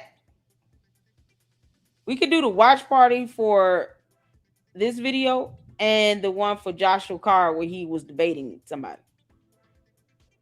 I don't know who he was debating. I hadn't seen it. The newest one he did. But I do want to see it. I just think it's funny. What? Yeah, this one right here, the one he did. Debating Candace Owens Colt is live about the Charlie Kirk murder. I found the craziest ones. It's an hour and 28 minutes. And then Laura's video is like 24 minutes, unless I'm missing something. So we'll watch that whole video and go into his thing for the watch party at 7 o'clock. And that way, yeah, I can check my emails and DMs and all that good stuff. She said Barron's video was 3 hours. What? What the hell he got to talk about for 3 hours? Hell no, we not watching his bum ass for 3 hours. I will watch Lauren's video. It's 24 minutes. She debunked the hell out of him. His video was 3 hours long of him guessing because he never paid attention in science and biology. Darren Coleman kick rocks and kiss our ass. Y'all know somewhere. Dumbass. It's like they trying to compete with who can be the dumbest this week. Let's get the supers in right quick. Oh, man. Now, make sure you check out the article we checked out at the beginning of the live stream.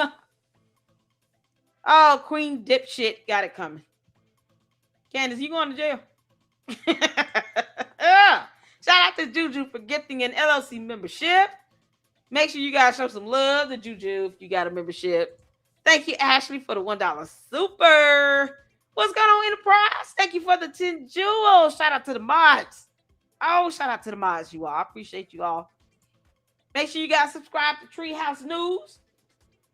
She is another conservative who many people owe apologies to.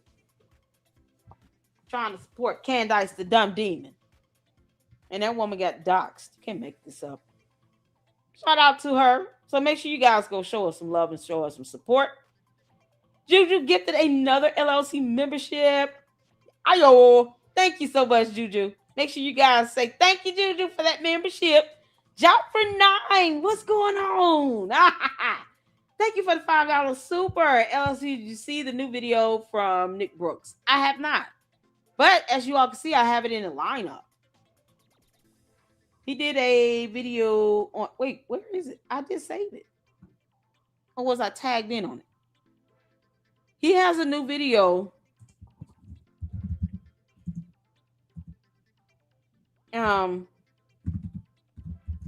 Breaking down the,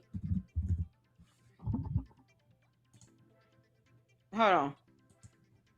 I thought I saved it. Yeah, this one here, he did the recusal. The Candace Owens most detail everyone missed. I'm so proud of him. Y'all look how this channel is growing. Look how he's growing. When we first had Nick Brooks on, let me go back so y'all can see. People think that's a joke. What y'all see down here? 7 months ago. First one to invite him on a podcast, and it just took off from there. And then Jay Witt had him on a couple times. And look at God. When he do it this 7 months ago. I saw one video and I was like, oh, I love his style and delivery.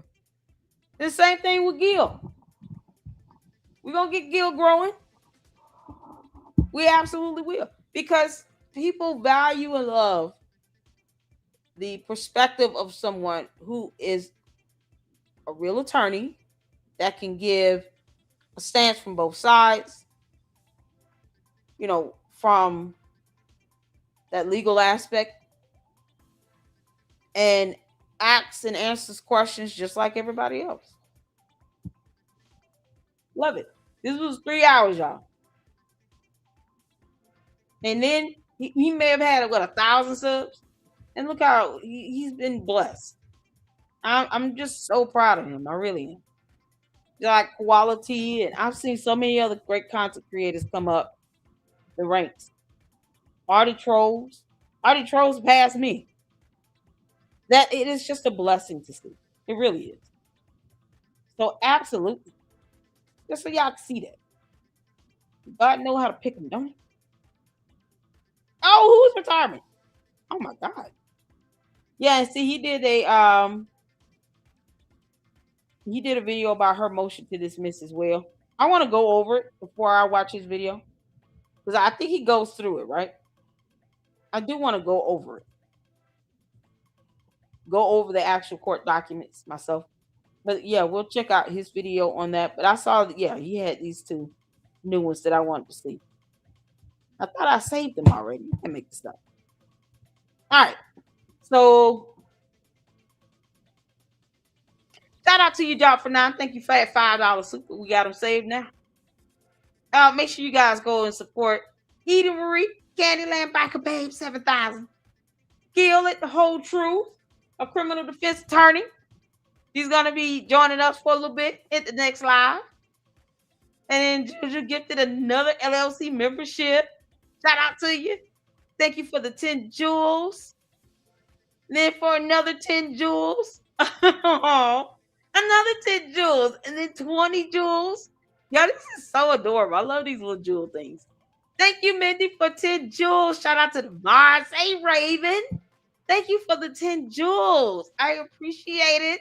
March on with the $20 super just because you are our special queen of YouTube. Thank you so much, March on.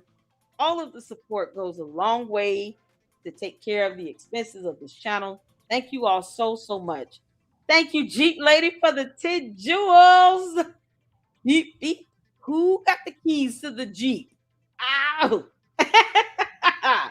I appreciate all of you all. You guys are amazing. Thank you so, so much. We'll be back at it at 7. And Gil will be hanging out with us a little bit. We'll do our watch party because I think it's going to keep storming in my area.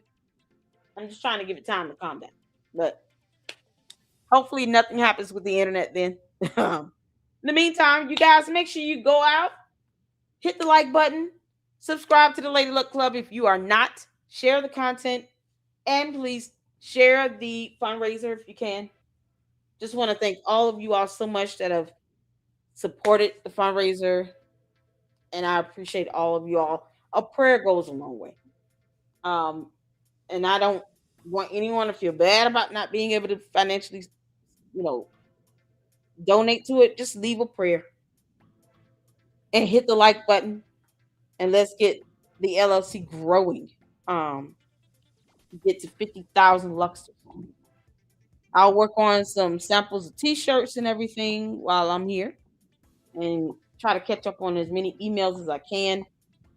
But I appreciate all of you all. Thank y'all so, so much. I will see you all in the next one. You guys be good and be safe. Gil will be coming up at 7 p.m. Eastern Standard Time. All right? Be good and be safe. And until then, Lady Luck Club out. Deuces.